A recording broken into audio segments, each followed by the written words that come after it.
गुरुभ्यो नमः। हरिः ओम्।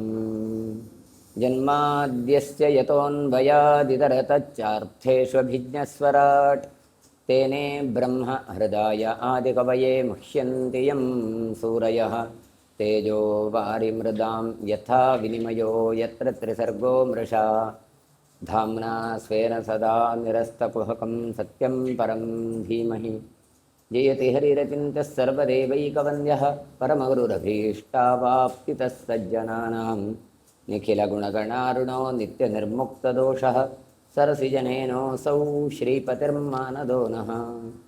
चक्रं यस्य भुजाग्रमेतललितं विद्युत्प्रभं राजते शङ्खो यस्य विराजते करतले सम्पूर्णचन्द्रप्रभः माला यस्य सचम्पका सतिलका साशोकनीलोत्पला सोऽस्मान् पातु षडर्धविक्रमगतिस्त्रैलोक्यनाथो हरिः। नारायणं सुरगुरुं जगदेकनाथं भक्तप्रियं सकललोकनमस्कृतं च त्रैगुण्यवर्जितमजं विभुमाद्यमीशं वन्दे भवघ्नममरासुरसिद्धवन्द्यं। प्रथमो हनुमान्नाम द्वितीयो भीमयेव च पूर्णप्रज्ञतृतीयस्तु भगवत्कारसाधकः कामधेनुर्यथा पूर्वं सर्वाभीष्टफलप्रद तथा कलौ वादिराजश्रीपादोऽभीष्टदः सतां भवते यदनुभावादेडमोकोऽपि वाग्मी जडमतिरविजन्तर्जायते प्राज्ञमौलिः सकलवचनचेतो देवता भारती सा मम वचसि निधत्तां सन्निधिं मानसे च नारायणं नमस्कृत्य नरं चैव नरोत्तमं देवीं सरस्वतीं व्यासं ततो जयमुदीरये। स्वस्ति अस्तु ಸತಾಂ ಸನ್ಮಂಗಲಾನಿ ಭವಂತು. ವರಾಹರೂಪಿ ಭಗವಂತನಿಂದ ಏನೆಲ್ಲ ಸೃಷ್ಟಿಯಾಯಿತು, ಏನೆಲ್ಲ ವ್ಯವಸ್ಥೆ ಮಾಡಿದ ಎನ್ನುವಂಥದ್ದನ್ನು ಹರಿವಂಶದಲ್ಲಿ ವೈಶಂಪಾಯನರು ಹೇಳ್ತಾ ಇದ್ದದನ್ನು ನಾವು ಕೇಳ್ತಾ ಇದ್ದೆವು. ತ್ರಯೋ ವರ್ಣಾಸ್ತ್ರಯೋ ವರ್ಗಾಸ್ತ್ರೈವಿದ್ಯಂ ಪಾವಕಾಸ್ತ್ರಯ ತ್ರೈಲೋಕ್ಯಂ ತ್ರೀಣಿ ತೇಜಾಂಸಿ ತ್ರಯದೋಷಾಸ್ತ್ರಯೋ ಗುಣಾಃ ಅಂತ ಹೇಳಿ ಇವನು ತಾನು ಇದನ್ನೆಲ್ಲ ಸೃಷ್ಟಿ ಮಾಡಿದ. ಬ್ರಾಹ್ಮಣ ಕ್ಷತ್ರಿಯ ವೈಶ್ಯ ಎನ್ನುವಂತಹ ಮೂರು ವರ್ಣಗಳನ್ನು, ಸ್ವರ್ಗ ನರಕ ಭೂಮಿ ಎನ್ನುವಂತಹ ಮೂರು ಲೋಕಗಳನ್ನು, ರುದ್ಯಜಸ್ಸಾಮ ಎನ್ನುವಂಥ ವೇದತ್ರಯವನ್ನು, ಆವಹನೀಯ ದಾಕ್ಷಿಣಾತ್ಯ ಗಾರ್ಹಪತ್ಯ ಎನ್ನುವಂತಹ ಮೂರು ಅಗ್ನಿಗಳನ್ನು, ಭೂತ ಭವಿಷ್ಯತ್ ವರ್ತಮಾನ ಎನ್ನುವಂಥ ಮೂರು ಕಾಲಗಳನ್ನು, ಹಾಗೆಯೇ ಯಜನ ಅಧ್ಯಯನ ಗಾನ ಎನ್ನುವಂತಹ ಮೂರು ಕರ್ಮಗಳನ್ನು, ಅಗ್ನಿ ಸೂರ್ಯ ಚಂದ್ರ ಎನ್ನುವಂಥ ಮೂರು ತೇಜಸ್ಸುಗಳನ್ನು, ಹಾಗೆಯೇ ವಾತಪಿತ್ತ ಕಪ ಎನ್ನುವಂಥ ಮೂರು ದೋಷಗಳನ್ನು, ಸತ್ವರಜಸ ತಮಸ್ಸೆ ಎನ್ನುವಂಥ ಮೂರು ಗುಣಗಳನ್ನು, ಇವುಗಳನ್ನೆಲ್ಲ ವರಾಹರೂಪಿ ಭಗವಂತ ತಾನು ಸೃಷ್ಟಿ ಮಾಡಿದ. ಸ್ರಷ್ಟಾನ್ ದೃಷ್ಟವಾ ಸುರಾ ಪುರಾಲೋಕಾನ್ ಏನಾಂತ್ಯೇನ ತೇಜಸ ಸರ್ವಭೂತಗಣಾನ್ ಸ್ಪೃಷ್ಟವ ಸರ್ವಭೂತಗುಣಾತ್ಮನ. ಇವೆಲ್ಲವನ್ನೂ ಕೂಡ ಭಗವಂತ ಸೃಷ್ಟಿ ಮಾಡಿದ. ಹೇಗೆ ಮಾಡಿದ ಕೇಳಿದರೆ, ಅನಂತವಾದಂಥ ತನ್ನ ಬುದ್ಧಿಯಿಂದ ತಾನು ಮಾಡಿದ.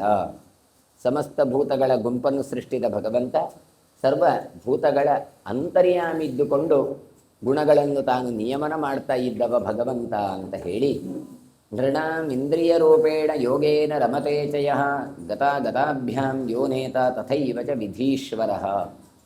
ಮನುಷ್ಯನಲ್ಲಿ ತಾನು ಇಂದ್ರಿಯ ಮೊದಲಾದ ಸ್ಥಾನದಲ್ಲಿ ನಿಂತು ಅವುಗಳು ಯೋಗಶಕ್ತಿಯಿಂದ ಅವನು ಇದ್ದುಕೊಂಡು ತಾನು ರಮಿಸ್ತಾ ಇದ್ದಾನೆ. ಅಂದರೆ ತಾನು ಅದರಲ್ಲಿ ಇದ್ದರೂ ಕೂಡ ಅದರಲ್ಲಿರುವ ಯಾವ ದೋಷಗಳು ಇವನಿಗೆ ಅಂಟಿಕೊಳ್ಳದೆ ತಾನು ಮಾತ್ರ ನಿರ್ಲಿಪ್ತನಾಗಿದ್ದುಕೊಂಡು ಜೀವರ ಜನ್ಮನಾಶಕಗಳಿಗೆ ತಾನು ನಾಯಕನಾಗಿದ್ದುಕೊಂಡು ಸಕಲ ವಸ್ತುಗಳಿಗೂ ಕೂಡ ಸ್ವಾಮಿಯಾಗಿ ತಾನು ನಿಂತಿದ್ದಾನೆ. ಯೋಗತರ್ಧರ್ಮಯುಕ್ತಾನಾಂ ಅಗತಿ ಪಾಪಕರ್ಮಣಾಂ ಚಾತುರ್ವರ್ಣಸ್ಯ ಪ್ರಭವಶ್ಚಾತುರ್ವರ್ಣಸ್ಯ ರಕ್ಷಿತ. ಶ್ರೀಹರಿ ಧರ್ಮ ತತ್ಪರರಿಗೆ ತಾನು ಸದ್ಗತಿಯನ್ನು ಕೊಡುವವನು. ಯಾರು ಧರ್ಮಾಚರಣೆ ಮಾಡ್ತಾರ ಅವರಿಗೆಲ್ಲ ಒಳ್ಳೆಯ ಗತಿಯನ್ನು ಕೊಡುವವನು. ಹಾಗೆ ಅಂತ ಹೇಳಿ ಎಲ್ರಿಗೂ ಅಂತ ಅರ್ಥ ಅಲ್ಲ. ಪಾಪಿಗಳಿಗೆ ಅಧೋಗತಿಯನ್ನು ಕೊಡುವವನು. ಪಾಪಕರ್ಮಣ, ಯಾರು ಕೆಟ್ಟ ಕೆಲಸ ಮಾಡ್ತಾರೋ ಅವರಿಗೆ ಶಿಕ್ಷೆಯನ್ನು ಕೊಡ್ತಾನೆ. ಹೀಗೆ ಚಾತುರ್ವರ್ಣ್ಯಕ್ಕೆ ಕಾರಣ ಸ್ವರೂಪನಾದ ಭಗವಂತ ಚಾತುರ್ವರ್ಣದಲ್ಲಿ ಪಾಲಿಸುವವನೂ ಆಗಿದ್ದಾನೆ. ತಾನವರಿಗೆಲ್ಲ ಅನುಗ್ರಹವನ್ನು ಮಾಡುವವ. ಚಾತುರ್ವಿಧಸ್ಯ ಯೋ ವೇತ್ತ ಚಾತುರಾಶ್ರಮ್ಯ ಸಂಶಯ ದಿಗಂತರೋ ನಭೋ ಭೂಮಿರಾಪೋ ವಾಯುರ್ವಿಭಾವನಃ ಚಂದ್ರಸೂರ್ಯದ್ವಯಂ ಜ್ಯೋತಿ ಯುಗೇಶ ಕ್ಷಣದಾಂತಕಃ ಯಃ ಪರಂ ಶ್ರೂಯತೆ ಜ್ಯೋತಿರ್ಯಃ ಪರಂ ಶ್ರೂಯತೆ ತಪಃ. ಆಮೇಲೆ ಹೇಳ್ತಾ ಇದ್ದಾರೆ, ಶ್ರೀಹರಿ ಋಗ್ವೇದಾದಿ ಎಲ್ಲ ವೇದಗಳನ್ನು ತಾನು ತಿಳಿದವ, ವಿದ್ಯೆಗಳನ್ನೆಲ್ಲ ತಿಳಿದವ, ಬ್ರಹ್ಮಚರ್ಯಾದ ಮೊದಲಾದಂಥ ಆಶ್ರಮಗಳನ್ನು ತಾನು ಮಾಡಿಕೊಂಡು ತಾನು ತೋರಿಸಿದವ. ಹಾಗೆಯೇ ಅವರಿಗೆಲ್ಲ ಆಶ್ರಯಪ್ರದನೂ ಈತ ಅಂತ ಚಾತುರಾಶ್ರಮ್ಯ ಸಂಶ್ರಯ, ಅವರಿಗೆಲ್ಲ ತಾನು ಆಶ್ರಯನಾಗಿದ್ದುಕೊಂಡಿದ್ದವ. ಇನ್ನು ದಿಗ್ಮಂಡಲ, ಆಕಾಶ, ಭೂಮಿ, ಜಲ, ವಾಯು, ಅಗ್ನಿ ಇದೆಲ್ಲವನ್ನು ಕೂಡ ವ್ಯಾಪಿಸಿದವ. ಹಾಗೆಯೇ ಸೂರ್ಯ ಚಂದ್ರ ಜ್ಯೋತಿಯನ್ನು ಆವರಿಸಿದವ ಈ ಭಗವಂತ ಅಂತ ಹೇಳಿ ಯೋಗೇಶನಾಗಿದ್ದಾನೆ. ರಾತ್ರಿಂಚಲರಿಗೂ ಕೂಡ ತಾನು ನಿಯಾಮಕನಾಗಿದ್ದಾನೆ. ಇವನೇ ಶ್ರೇಷ್ಠವಾದ ರೂಪವುಳ್ಳವನು, ಇವನೇ ಪರಮವಾದ ತಪಸ್ಸುವುಳ್ಳವನು ಅಂತ ಎಲ್ಲ ಹೇಳಿ ಪುರಾಣಗಳಲ್ಲಿ ಈತನು ಪ್ರಸಿದ್ಧ ಅಂತ ಹೇಳಿ. ಯಃ ಪರಂ ಪ್ರಾಹ ಪರತಃ ಪರಂ ಯಃ ಪರಮಾತ್ಮವಾನ್ ಆದಿತ್ಯಾದಿತ್ಯಯೋ ದಿವ್ಯೋ ಯಶ್ಚ ದೈತ್ಯಾಂತಿಕೋ ವಿಭುಃ. ಜ್ಞಾನಿಗಳು ವಿಷ್ಣುವನ್ನು ತಮೋಗುಣಗಳಿಂದ ಅತೀತನಾದವ, ಹಾಗೆ ಪರಮ ಪುರುಷೋತ್ತಮ ಅಂತ ಹೇಳ್ತಾರೆ. ವಿಷ್ಣು ರೂಪವಾದಂತಹ ಈತ ಆದಿತ್ಯ ಮೊದಲಾದ ಜ್ಯೋತಿರ್ಮಂಡಲದಲ್ಲಿ ತಾನು ನಿಯಾಮಕನಾಗಿದ್ದುಕೊಂಡು ದೈತ್ಯಾಂತಕೋ ವಿಭುಃ, ಎಲ್ಲ ದೈತ್ಯರಿಗೂ ಕೂಡ ಅಂತಕ ಯಮನಾಗಿ ತಾನು ನಿಂತವ. ಯುಗಾಂತೇಶ್ವಂತಕೋ ಯಶ್ಚ ಯಶ್ಚ ಲೋಕಾಂತಕಾಂತಕಃ ಸೇತುರ್ಯಸ್ತಿಗಲ ಲೋಕಸೇತೂನಾಂ ಮೇಧ್ಯೋಯೋ ಮಿಥ್ಯಕರ್ಮಣಾಂ. ಶ್ರೀಹನಿ ತಾನು ಯುಗಾವಸಾನ ಕಾಲದಲ್ಲಿ ತಾನು ಎಲ್ರಿಗೂ ಕೂಡ ಅಂತಕನಾದ, ಎಲ್ಲರನ್ನೂ ನಾಶ ಮಾಡ್ತಾನೆ. ಆಗಲ್ಲಿ ಒಳ್ಳೆಯವರಿರಲಿ ಕೆಟ್ಟವರಿರಲಿ ಎಲ್ರಿಗೂ ಕೂಡ ತಾನು ಅಂತಕನಾಗಿದ್ದುಕೊಂಡು ಸಕಲ ಲೋಕ ಸಂಹಾರಿಯಾಗಿದ್ದುಕೊಂಡಿದ್ದಾನೆ. ಆದರೆ ಅಲ್ಲಿವರೆಗೆ ಲೋಕಗಳನ್ನೆಲ್ಲ ಧಾರಣೆ ಮಾಡಿಕೊಂಡು ತಾನು ನಿಯಮನ ಮಾಡುವ ಈತ ಪವಿತ್ರವಾದ ಕರ್ಮಗಳಲ್ಲಿ ತಾನು ಪವಿತ್ರಾತ್ಮನೂ ಆಗಿ ಇದ್ದವ. ವೇತ್ತಾಯೋ ವೇದವಿದುಷಾಂ ಯಃ ಪ್ರಭುಃ ಪ್ರಭವಾತ್ಮನಾಂ ಸೋಮಭೂತಶ್ಚ ಭೂತಾನಾಂ ಅಗ್ನಿಭೂತೋಗ್ನಿಮರ್ತ್ಮನಾಂ. ಶ್ರೀಹರಿ ವೇದ ಪರಿಜ್ಞಾನವುಳ್ಳ ಜ್ಞಾನಿಗಳ ಅಂತರ್ಯಾಮಿದ್ದುಕೊಂಡು ತಾನು ಆನಂದವಾಗಿದ್ದುಕೊಂಡು ವೇದವೇದ್ಯನಾದವನು ತಾನು ಅಂತ ಹೇಳ್ತಾರೆ. ಹಾಗೆ ಎಲ್ಲ ಕಾರಣ ವಸ್ತುಗಳಿಗೂ ಕೂಡ ತಾನು ಸ್ವಾಮಿಯಾಗಿದ್ದು ಸರ್ವಭೂತಗಳಲ್ಲಿಯೂ ಕೂಡ ತಾನು ಸೋಮನಾಗಿದ್ದುಕೊಂಡು ಅಗ್ನಿವರ್ಚಸ್ಸಿಂದ ಪರಮಾತ್ಮದಲ್ಲಿ ಅಗ್ನಿ ಸ್ವರೂಪ ಆಗಿದ್ದಾನೆ. ಅಂದರೆ 3 ತೇಜಸ್ಸನ್ನು ಕೂಡ ತಾನು ಧಾರಣೆ ಮಾಡಿದವ ಭಗವಂತ ಅಂತ ಹೇಳ್ತಾರೆ. ಮನುಷ್ಯಾಣಾಂ ಮನೋಭೂತಸ್ತಪೋಭೂತಸ್ತಪಸ್ವಿನಾಂ ವಿನಯೋ ನಯವೃತ್ತಾನಾಂ ತೇಜಸ್ವಿಸ್ತೇಜಸ್ವಿನಾಮಪಿ ಸ್ವರ್ಗಕಾರಶ್ಚ ಲೋಕಾನಾಂ ಸರ್ಗಕಾರಶ್ಚ ಸರ್ಗಾನಾಂ ಲೋಕಸೇತುರನುತ್ತಮಃ. ಮನುಷ್ಯನಲ್ಲಿದ್ದು ಮನಸ್ಸಿನಲ್ಲಿದ್ದು ತಾನು ನಿಯಮನ ಮಾಡುವ, ತಪಸ್ಸಿಗಳಿಗೆ ಎಲ್ಲಾಗುವಾಗ ತಪೋರೂಪನಾಗಿದ್ದವ, ವಿನಯಶೀಲರಿಗೆ ನಯವಂತಿಕೆಯಿಂದ ಇರುವವ, ತೇಜಸ್ವಿಗಳಿಗೆ ತೇಜೋರೂಪನಾಗಿದ್ದವ. ಹಾಗೆಯೇ ಎಲ್ಲ ಸೃಷ್ಟಿಗಳಲ್ಲಿಯೂ ಸೃಷ್ಟಿಕಾರಕನಾಗಿದ್ದು ಇಂಥವನು ಲೋಕಧಾರಕನಾಗಿದ್ದಾನೆ. ಇನ್ನೊಬ್ಬರು ಯಾರು ಇವನ ಹಾಗೆ ಇಲ್ಲ. ವಿಗ್ರಹೋ ವಿಗ್ರಹವತಾಂ ಗತರ್ಗತಮತಾಮಪಿ ಆಕಾಶ ಪ್ರಭವೋ ವಾಯು ವಾಯುಪ್ರಾಣೋ ಹುತಾಶನಃ. ದೇಹಧಾರಿಗಳಿಗೆಲ್ಲ ವಿಗ್ರಹ ರೂಪವಾಗಿ ಇದ್ದವ, ಪುಣ್ಯಾತ್ಮರಿಗಳಿಗೆಲ್ಲ ಸದ್ಗತಿ ಪ್ರಧಾನಾದವ, ಆಕಾಶ ತತ್ವದಿಂದ ಹುಟ್ಟಿದ ವಾಯುವಿನಲ್ಲಿ ವಾಯುರೂಪವಾಗಿ ಇದ್ದವ, ಹೀಗೆ ವಾಯುತತ್ವದಿಂದ ಜನಿಸಿದ ಅಗ್ನಿಯಲ್ಲಿ ತಾನು ಅಗ್ನಿಯಾಗಿದ್ದವ. ಅಂದರೆ ಪಂಚಭೂತಗಳಲ್ಲಿಯೂ ಕೂಡ ತಾನು ಒಳಗೆ ನಿಂತು ತಾನು ನಿಯಮನ ಮಾಡುವವ. ದೇವಾಹುತಾಶನ ಪ್ರಾಣೋ ಅಗ್ನೇರ್ ಮಧುಸೂದನ ರಸಾದ್ವೈ ಶೋಣಿತಂ ಜಾತಂ ಶೋಣಿತಾನ್ ಮಾಂಸಮುಚ್ಯತೆ. ಇನ್ನು ದೇವತೆಗಳಿಗೆಲ್ಲ ತಾನು ಅಗ್ನಿದೇವನೇ ಪ್ರಾಣ ಅಂತ ಎಣಿಸಿಕೊಂಡವ. ಈ ಅಗ್ನಿದೇವನಿಗೂ ಕೂಡ ಮಧುಸೂದನ ಅಂದರೆ ಭಗವಂತ ತಾನು ಪ್ರಾಣ ಅಂತ ಎಣಿಸಿಕೊಂಡಿದ್ದಾನೆ. ರಸದಿಂದ ಆ ರಸವು ತಾನು ನಿರ್ಮಾಣ ಆಗಬೇಕು ಅಂತಾದರೆ ಅಲ್ಲಿ ಭಗವಂತ ಇದ್ದಾನೆ. ರಕ್ತದಿಂದ ಮಾಂಸ ಉತ್ಪತ್ತಿಯಾಗುತ್ತೆ. ಇದೆಲ್ಲಕ್ಕೂ ಕಾರಣ ಈ ಭಗವಂತ. ಮಾಂಸಾತ್ತು ಜಾಯತೆ ಮೇದೋ ಮೇದೋಸ್ಥೀಹ ಜಾಯತೆ ಅಕ್ಸ್ನೋ ಮಜ್ಜಾತಮಭವನ್ ಮಜ್ಜಾಯ ಶುಕ್ಲ ಸಂಭವ. ಇನ್ನು ಮಾಂಸದಿಂದಾಗಿ ಮುಂದೆ ಮೇಧಸ್ಸಾಗತ್ತೆ, ಮೇಧಸ್ಸಿನಿಂದಾಗಿ ಅಸ್ಥಿಯಾಗತ್ತೆ. ಮೇಧಸ್ಸು ಅಂದರೆ ಈ ಬೋನುಗಳ ಮಧ್ಯದಲ್ಲಿರುವಂತಹ ಒಂದು ವಸ್ತು. ಅಲ್ಲಿಂದ ಮುಂದೆ ಮೇಧಸ್ಸಿನಿಂದ ಮೂಳೆ ಆಗತ್ತೆ. ಅಂತಹ ಮೂಳೆಯಿಂದ ಮಜ್ಜೆಯಿಂದ ಶುಕ್ಲಧಾತು ಅಥವಾ ಶುಕ್ರ ಅಂತ ಧಾತು ಅಂತ ನಿರ್ಮಾಣ ಆಗತ್ತೆ. ಅಂದರೆ ನಾವು ತಿಂದ ಆಹಾರ ರಸ ರಕ್ತ ಮಾಂಸ ಅಂತ ಹೀಗೆಲ್ಲ ಒಂದು ಪರಿಮಾಣ ಆಗಬೇಕು ಕೇಳಿದರೆ ಅದಕ್ಕೆಲ್ಲ ಕಾರಣ ಯಾರು ಕೇಳಿದರೆ ಭಗವಂತ ಅಲ್ಲಿದ್ದು ಮಾಡ್ತಾನೆ. ಅಲ್ಲಿ ಶುಕ್ರ ಆಯಿತು. ಆಮೇಲೆ ಶುಕ್ಲಾದ್ ಗರ್ಭಸಭವದ್ ರಸಮೂಲೇನ ಕರ್ಮಣ ಶುಕ್ಲೋಪಾಂ ಪ್ರಥಮೋ ಭಾಗ ಸಸೌಮ್ಯೋ ರಾಶಿರುಚ್ಯತೆ. ರಸಪ್ರಚುರನಾಗಿದ್ದುಕೊಂಡು ತಾನು ಕರ್ಮವನ್ನು ತಾನು ಮಾಡಿದ ಭಗವಂತ ಶುಕ್ರದಿಂದ ಗರ್ಭವು ಆವಿರ್ಭವ ಆಗುವ ಹಾಗೆ ತಾನು ಮಾಡ್ತಾನೆ. ಆ ಗರ್ಭೋತ್ಪತ್ತಿಯಾಗುವಲ್ಲಿಯೂ ಕೂಡ ಜಲಧಾತುವಾಗಿ ಮೊದಲಿರ್ತಾನೆ, ಅಲ್ಲಿಂದ ಅದು ಗರ್ಭಭಾಗ ಉಂಟಾಗತ್ತೆ. ಅದಕ್ಕೆ ಸೋಮದೇವ ತಾನು ಅಂಶವನ್ನು ಇಟ್ಟು ತಾನು ಅನುಗ್ರಹ ಮಾಡ್ತಾನೆ. ಸೌಮ್ಯೋ ರಾಶಿರುಚ್ಯತೆ ಅಂತ ಹೇಳ್ತಾರೆ. ಅದು ಒಟ್ಟಾದದ್ದು ಸೌಮ್ಯ ದೇವತೆ, ಅದಕ್ಕೆ ಅಭಿಮಾನಿಯಾಗಿ ಕೂತ. ಗರ್ಭೋಷ್ಮಸ್ತಂಭವೋ ಜ್ಞೇಯೋ ದ್ವಿತೀಯೋ ರಾಶಿರುಚ್ಯತೆ ಶುಕ್ಲಂ ಸೋಮಾತ್ಮಕಂ ವಿದ್ಯಾತ್ ಆರ್ತವಂ ಪಾವಕಾತ್ಮಕಂ. ಇನ್ನು ಗರ್ಭದ ಬಿಸಿಯಿಂದ ಉಂಟಾದದ್ದು ಮುಂದಿನ ಹಂತ, ಅದು ಸ್ವಲ್ಪ ಘನವಾಗುವಂಥದ್ದು, ಗಟ್ಟಿಯಾಗುವಂಥದ್ದು. ಎರಡನೆಯವಾಗಿ ಅದು ಅಗ್ನಿ ರೂಪವಾಗಿರುತ್ತೆ. ಹೀಗಾಗಿ ಶುಕ್ಲವು ಸೋಮಾತ್ಮಕ ಅಂತ ಹೇಳ್ತಾರೆ, ಅಗ್ನಿಯಾಗಿರುವಂಥದ್ದು ಪಾಪಕಾತ್ಮಕ ಅಂತ ಎನ್ನುವಂಥದ್ದು ಅದು ಈ ಶುಕ್ಲದ ಎರಡನೇ ಭಾಗ. ಭಾವೌ ರಸಾನುಗಾವೇತೌ ವೀರ್ಯಂಚ ಶಶಿಪಾವಕೌ ಕಫವರ್ಗೇ ಭವೇಚ್ಛುಕ್ರಂ ಪಿತ್ತವರ್ಗಸ್ತು ಶೋಣಿತಂ.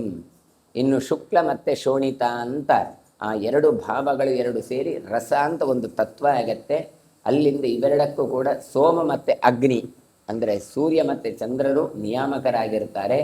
ಶುಕ್ರಧಾತುವು ಯಾವುದರಲ್ಲಿ ಸೇರಿದರೆ ಕಫವರ್ಗದಲ್ಲಿ ಸೇರಿದೆ ಅಂತ ಹೇಳಿ. ಕಫಧಾತು ಮುಂದೆ ಅದು ಪಿತ್ತವರ್ಗಕ್ಕೆ ಸೇರ್ತದೆ. ಹಾಗಾದರೆ ದೇಹದಲ್ಲಿ ವಾತ ಪಿತ್ತ ಕಫ ಇದ್ರೆ ಒಳ್ಳೆಯದ ಕೇಳಿದರೆ ಸಮ ಪ್ರಮಾಣದಲ್ಲಿ ಇರಲೇಬೇಕು, ಅದು ಇಲ್ಲದೇ ಇದ್ದರೆ ಆಗುವುದಿಲ್ಲ. ಆದರೆ ಒಂದು ಜಾಸ್ತಿ ಆದ ಕೂಡಲೇ ನಮಗೆ ಒಂದೊಂದು ಸಮಸ್ಯೆ ಆಗಿಬಿಡತ್ತೆ. ಹಾಗಾಗಿ ಸಮಧಾತು ಮಲಕ್ರಿಯ ಅಂತ ಎಲ್ಲವೂ ಬೇಕು, ಅದು ಸಮಾನವಾಗಿ ಇರಬೇಕು ಅಂತ ಅರ್ಥ. ಕಫಸ್ಯ ಸಹೃದಯಂ ಸ್ಥಾನಂ ನಾಭ್ಯಾಂ ಪಿತ್ತಂ ಪ್ರತಿಷ್ಠಿತಂ ದೇಹಸ್ಯ ಮಧ್ಯೆ ಹೃದಯಂ ಸ್ಥಾನಂ ತನ್ಮನಸ ಸ್ಮೃತಂ ನಾಭಿಕರ್ಣಾಂತರಸ್ಥಂತ ತತ್ರ ದೇವೋ ಹುತಾಶನಃ. ಇನ್ನು ಕಫಕ್ಕೆ ಯಾವುದು ಸ್ಥಾನ ಕೇಳಿದರೆ ಹೃದಯ ಸ್ಥಾನ. ಹಾಗಾಗಿ ಎದೆಯಲ್ಲೆಲ್ಲ ಕಫ ಕಟ್ಟಿದೆ ಅಂತ ಎಲ್ಲ ಹೇಳ್ತೇವೆ. ಪಿತ್ತ ಎನ್ನುವಂಥದ್ದು ನಾಭಿ, ಹಾಗಾಗಿ ಜಠರಾಗ್ನಿ ಅಗ್ನಿ ಇದೆಲ್ಲ ನಾಭಿಯಲ್ಲಿರುವಂಥದ್ದು ಅಂತ ಹೇಳ್ತಾರೆ. ದೇಹದ ಮಧ್ಯಭಾಗದಲ್ಲಿ ಇನ್ನು ಮನಸ್ಸಿಗೂ ಆಧಾರವಾಗಿರುವಂಥದ್ದು ಅದು ಹೃದಯ ಅಂತ ಕೊಡ್ತಾರೆ. ಹೀಗೆ ನಾಭಿ ಉದರ ಮಧ್ಯದಲ್ಲಿರುವಂಥದ್ದು, ಅಲ್ಲಿ ಜಠರಾಗ್ನಿ ರೂಪದಿಂದ ಅಗ್ನಿದೇವಗಿರ್ತಾನೆ. ಮನಃ ಪ್ರಜಾಪತಿರ್ಜ್ಞೇಯ ಕಫಃ ಸೋಮೋ ವಿಭಾವ್ಯತೆ ಪಿತ್ತಮಗ್ನಿ ಸ್ಮೃತಶ್ಚೇತಿ ಅಗ್ನಿಶೋಮಮಯಂ ಜಗತ್. ಇನ್ನು ಮನಸ್ಸಿಗೆ ಪ್ರಜಾಪತಿ ತಾನು ನಿಯಾಮಕನಾಗಿ ಇದ್ದಾನೆ, ಕಫಕ್ಕೆ ಸೋಮನು ತಾನು ನಿಯಾಮಕನಾಗಿದ್ದಾನೆ, ಪಿತ್ತಕ್ಕೆ ಅಗ್ನಿ ನಿಯಾಮಕನಾಗಿದ್ದಾನೆ. ಹೀಗೆ ಜಗತ್ತೆಲ್ಲವೂ ಅಗ್ನಿಶೋಮಾತ್ಮಕವಾದದ್ದು ಅಂತ ಕೊಡ್ತಾರೆ. ಏವಂ ಪ್ರವರ್ತಿತೆ ಗರ್ಭೆ ವೃತ್ತೇ ಬುದ್ಬುಧ ಸನ್ನಿಧೌ ವಾಯುಃ ಪ್ರವೇಶನಂ ಚಕ್ರೆ ಸಂಗತಃ ಪರಮಾತ್ಮನಃ ಸ ಪಂಚಧಾ ಶರೀರಸ್ಥೋ ಭಿದ್ಯತೆ ವರ್ಧಯನ್ ಪುನಃ. ಹೀಗೆ ಹಿಂದೆ ಹೇಳಿದ ಧಾತುಗಳು ಆಯಾಯ ಧಾತುಗಳು ಕ್ರಮವಾಗಿ ಗರ್ಭವಾಗಿ ಇರುತ್ತೆ. ಹಾಗಾದರೆ ಹೇಗೆ ಇತ್ತು ಅಂತ ಕೇಳಿದರೆ ಮೊದಲು ನೊರೆಯಾಗಿ ಬರುತ್ತೆ ಅಂತ ಹೇಳ್ತಾರೆ. ಅದು ಬೆಳೀತಾ ಬೆಳೀತಾ ಗರ್ಭದಲ್ಲಿ ವಾಯುವಿನ ಪ್ರವೇಶವನ್ನು ಅದು ಪ್ರವೇಶ ಮಾಡುತ್ತೆ. ಅದು ಹೇಗೆ ಕೇಳಿದರೆ ಪರಮಾತ್ಮ ತನ್ನ ಅನುಗ್ರಹದಿಂದಾಗಿ ಅಲ್ಲಿ ಸೇರಿಸಿಕೊಂಡು ಹೋಗ್ತಾನೆ. ಮುಂದೆ ಆ ವಾಯುವಾದರೂ ಕೂಡ ಹೇಗೆ ಪ್ರಾಣಾಪಾನ ವ್ಯಾನೋದಾನ ಅಂತ ಸಮಾನ ಎನ್ನುವ ರೀತಿಯಲ್ಲಿ ಶರೀರದಲ್ಲಿ ನಿಯಾಮಕನಾಗಿದ್ದು ಆ ಶರೀರದಲ್ಲಿ ಈ ಜೀವನನ್ನು ತಾನು ಅಭಿವೃದ್ಧಿಪಡಿಸ್ತಾ ಹೋಗ್ತಾನೆ. ಹಾಗಾದರೆ ಆಲೋಚನೆ ಮಾಡಿ, ನಾವು ಅದು ಮಾಡಿದ್ದು ಇದು ಮಾಡಿದ್ದು ಅಂತ.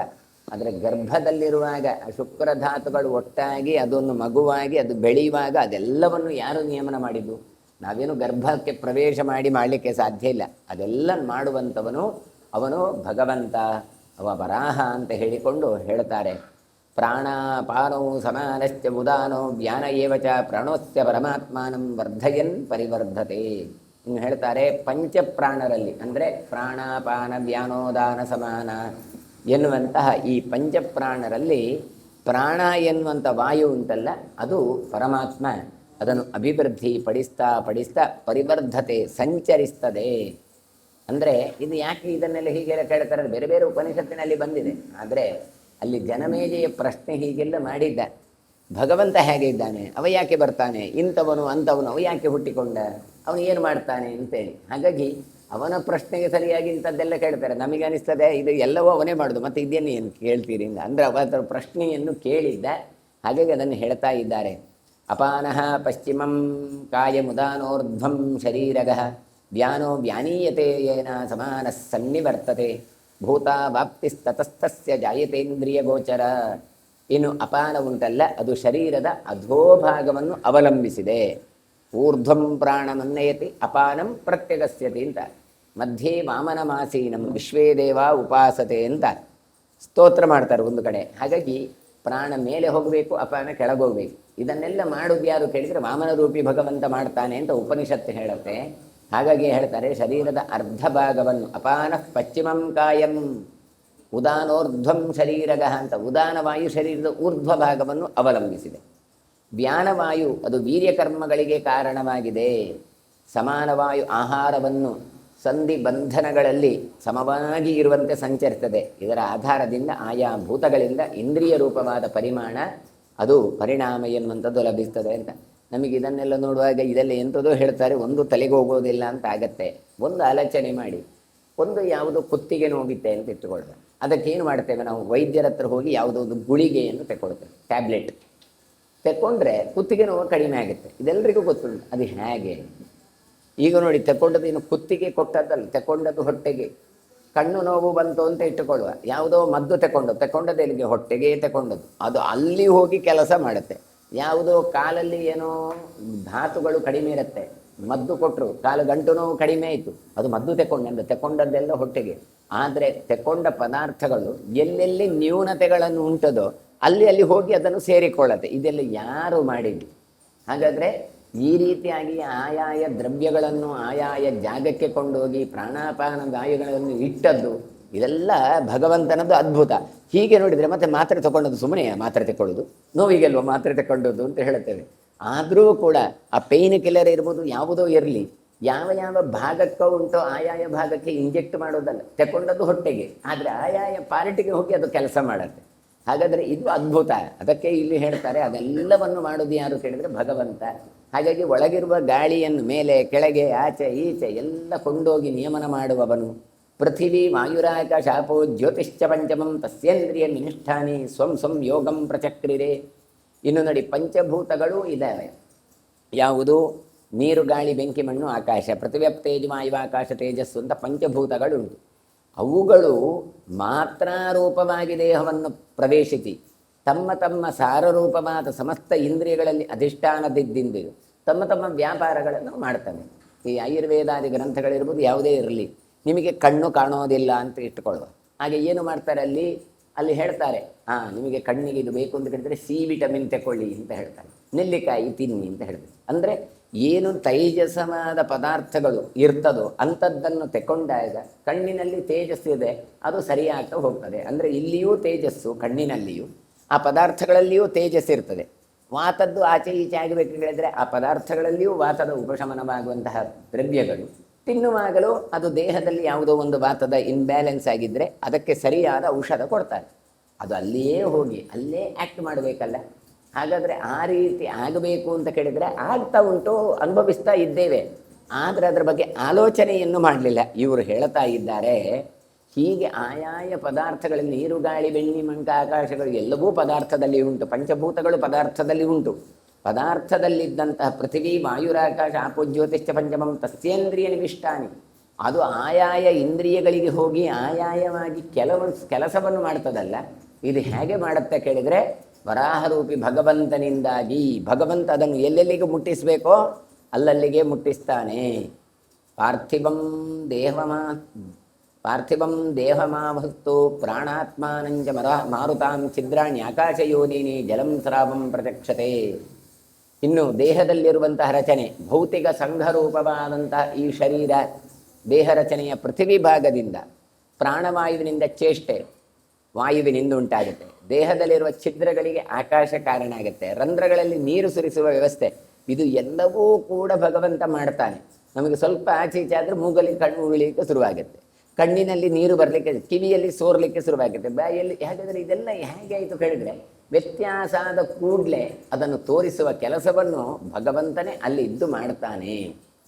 ಜ್ಯೋತಿಶ್ಚಕ್ಷುಷಿ ತೇಜಾಂಸಿ. ಅದು ಕೆಲವರಿಗಂತೂ ಗೊತ್ತಾಗತ್ತೆ, ಇವತ್ತೇನೋ ಹೆಚ್ಚು ಕಡಿಮೆ ಆಗಿದೆ, ಇವತ್ತು ನೋಡಿ ಕಣ್ಣು ಉರಿತಾ ಉಂಟು, ಇವತ್ತು ನೋಡಿ ಮೂಗಲ್ಲಿ ಇಳಿಲಿಕ್ಕೆ ಶುರುವಾಗಿದೆ, ಹಾಗಾಗಿ ಏನೋ ಅನಾರೋಗ್ಯ ಆಗ್ತಾ ಉಂಟು, ನಾಳೆ ಖಂಡಿತ ಹೀಗಾಗತ್ತೆ ಅಂತ ಹೇಳ್ತೇವೆ. ಹಾಗಾದರೆ ಈ ರೀತಿಯಾಗಿ ಮಾಡಿದವ ಯಾರು ಕೇಳಿದರೆ ಎಲ್ಲವೂ ಕೂಡ ತಾನು ಭಗವಂತ ಇದ್ದು ಮಾಡ್ತಾನೆ. ಜ್ಯೋತಿಶ್ಚಕ್ಷುಷಿ ತೇಜಾತ್ಮ ಯೇಷಾಂ ಯಂತ ಮನಸ್ಮೃತಂ ಗ್ರಾಮಾಶ್ಚ ವಿಷಯಾಶ್ಚೈವ ಯಸ್ಯ ವೀರ್ಯಾತ್ ಪ್ರವರ್ತಿತಾ. ಇನ್ನು ಕಣ್ಣಿನಲ್ಲಿ ತಾನು ಜ್ಯೋತಿ ರೂಪನಾಗಿ ತಾನು ಸೂರ್ಯ ತಾನು ತೇಜಸ್ಸನ್ನು ಇಟ್ಟಿರ್ತಾನೆ.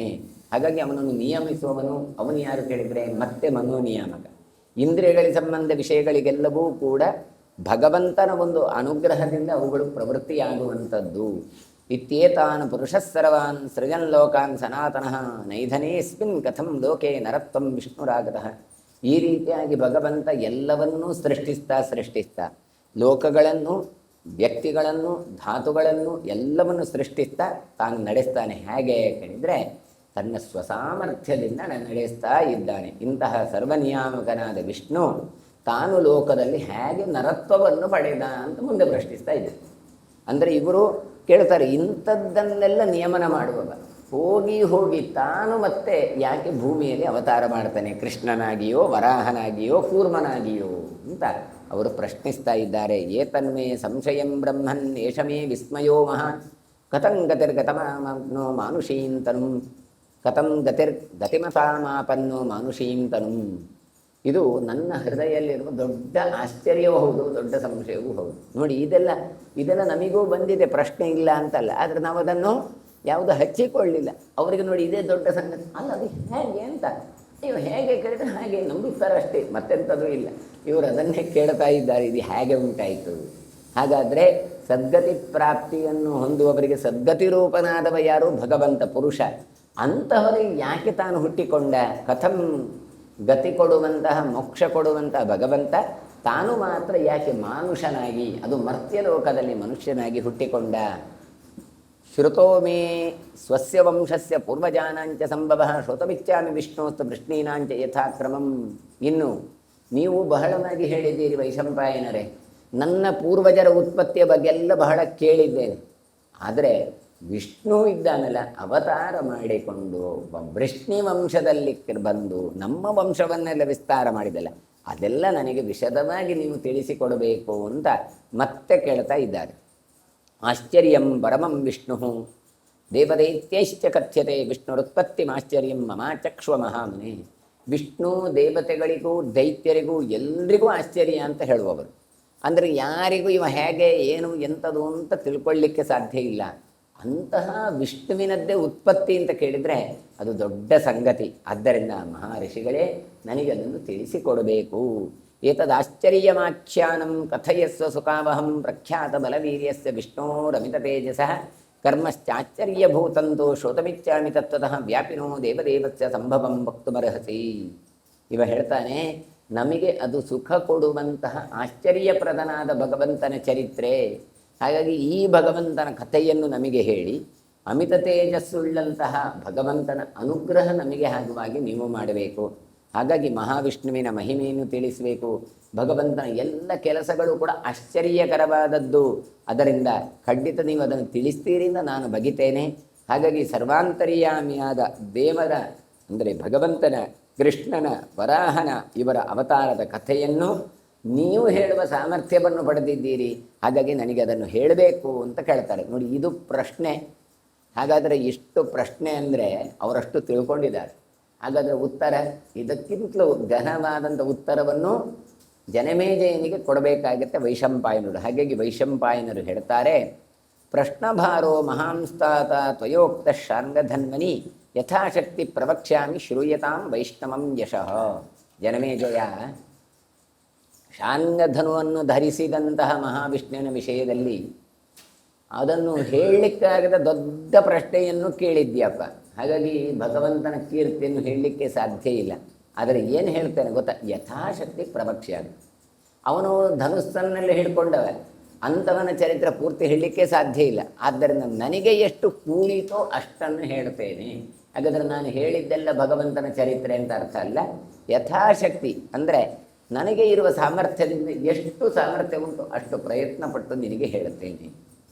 ವಿಷ್ಣೋ ಪ್ರಭಾವಸ್ಮರಣೆ ಧಿಷ್ಣ್ಯಾತೆ ಮತಿರುತ್ಥಿತ ಹಂತ ವಿಷ್ಣು ಸಮಸ್ತಾಸ್ತ್ವಂ ಶೃಣು ದಿವ್ಯಾ ಪ್ರವೃತ್ತಯ. ನೋಡು, ವಿಷ್ಣುವಿನ ಪ್ರಭಾವವನ್ನು ಚಿಂತಿಸಲಿಕ್ಕಾಗಲಿ ಕೇಳಲಿಕ್ಕಾಗಲಿ ನಿನಗೆ ಒಂದು ಮನಸ್ಸು ಬಂದಿದೆಲ್ಲ, ಇದು ಹೇಳ್ತಾರೆ ಇದು ಸುಕೃತದಿಂದ ಬಂದದ್ದು.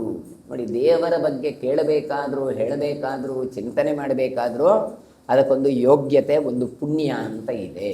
ಅದು ಜನ್ಮ ಜನ್ಮಾಂತರದ ಪುಣ್ಯದಿಂದ ಬಂದಿದೆ. ಹಾಗಾಗಿ ವಿಷ್ಣುವಿನ ಈ ಎಲ್ಲ ವಿಧವಾದಂತಹ ದಿವ್ಯವಾದ ಪ್ರವೃತ್ತಿಯ ಬಗ್ಗೆ ನಾನು ಹೇಳ್ತೇನೆ, ಕೇಳಿಸಿಕೋ. ಅಂದರೆ ನೀನು ಆ ಪ್ರಶ್ನೆ ಮಾಡೋದು ಜನ್ಮಾಂತರದ ಪುಣ್ಯ. ನೀನು ಮತ್ತೆ ನನ್ನ ಹತ್ರ ಪ್ರಶ್ನೆ ಮಾಡ್ತಾ ಇದೆಯಲ್ಲ, ನಾನು ಅದನ್ನು ಹೇಳ್ತಾ ಇದ್ದೇನೆ, ಇದು ನನ್ನ ಜನ್ಮಾಂತರದ ಪುಣ್ಯ.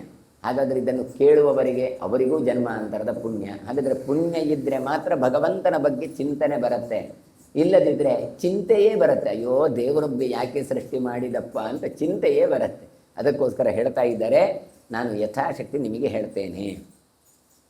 ಸಹಸ್ರಾಸ್ಯಂ ಸಹಸ್ರಾಕ್ಷಂ ಸಹಸ್ರಚರಣಂ ವಿಭುಂ ಸಹಸ್ರ ಶಿರಸಂ ದೇವಂ ಸಹಸ್ರ ಕರಮವ್ಯಯಂ. ಭಗವಂತ ಹೇಗಿದ್ದಾನೆ ಅಂತ ಮೊದಲು ಹೇಳ್ತಾರೆ. ವಿಷ್ಣು ಸಾವಿರಾರು ಕಣ್ಣುಳ್ಳವ.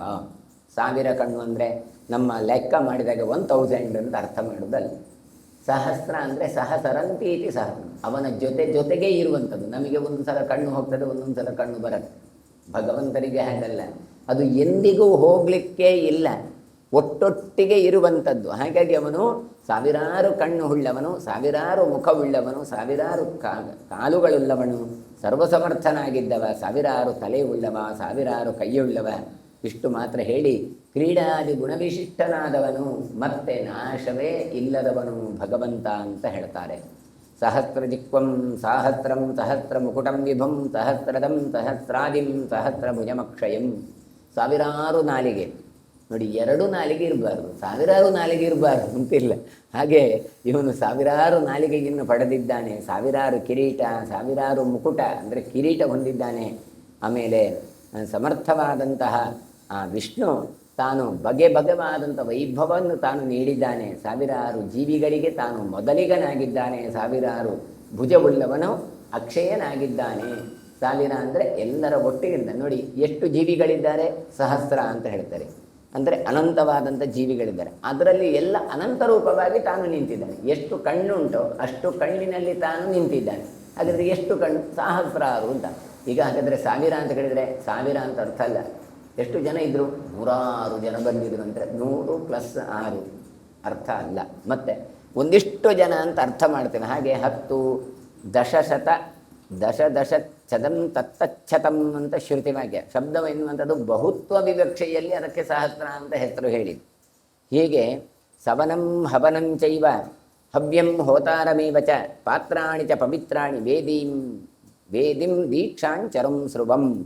ವರಾಹರೂಪಿ ಭಗವಂತ ಇದನ್ನೆಲ್ಲ ಸೃಷ್ಟಿ ಮಾಡಿದ್ದಾನೆ ಅಂತ ಹೇಳ್ತಾ ಇದ್ದಾರೆ. ಭಗವಂತ ಏನು ಮಾಡಿದ್ದಾನೆ? ಸವನ ಅಂದರೆ ಅನೇಕ ದಿನಗಳಲ್ಲಿ ಮಾಡುವಂಥ ಯಜ್ಞಗಳನ್ನು ಮಾಡಿದ್ದಾನೆ. ಇನ್ನೊಂದು ಹವನ ಅಂದರೆ ಬಹಳ ದೊಡ್ಡ ಯಜ್ಞ ಮಾಡಿದ್ದಾನೆ. ಹವನಕ್ಕೆ ಬೇಕಾದಂಥ ಯಜ್ಞದ ದ್ರವ್ಯಗಳನ್ನು ತಾನು ಸೃಷ್ಟಿ ಮಾಡಿದವ.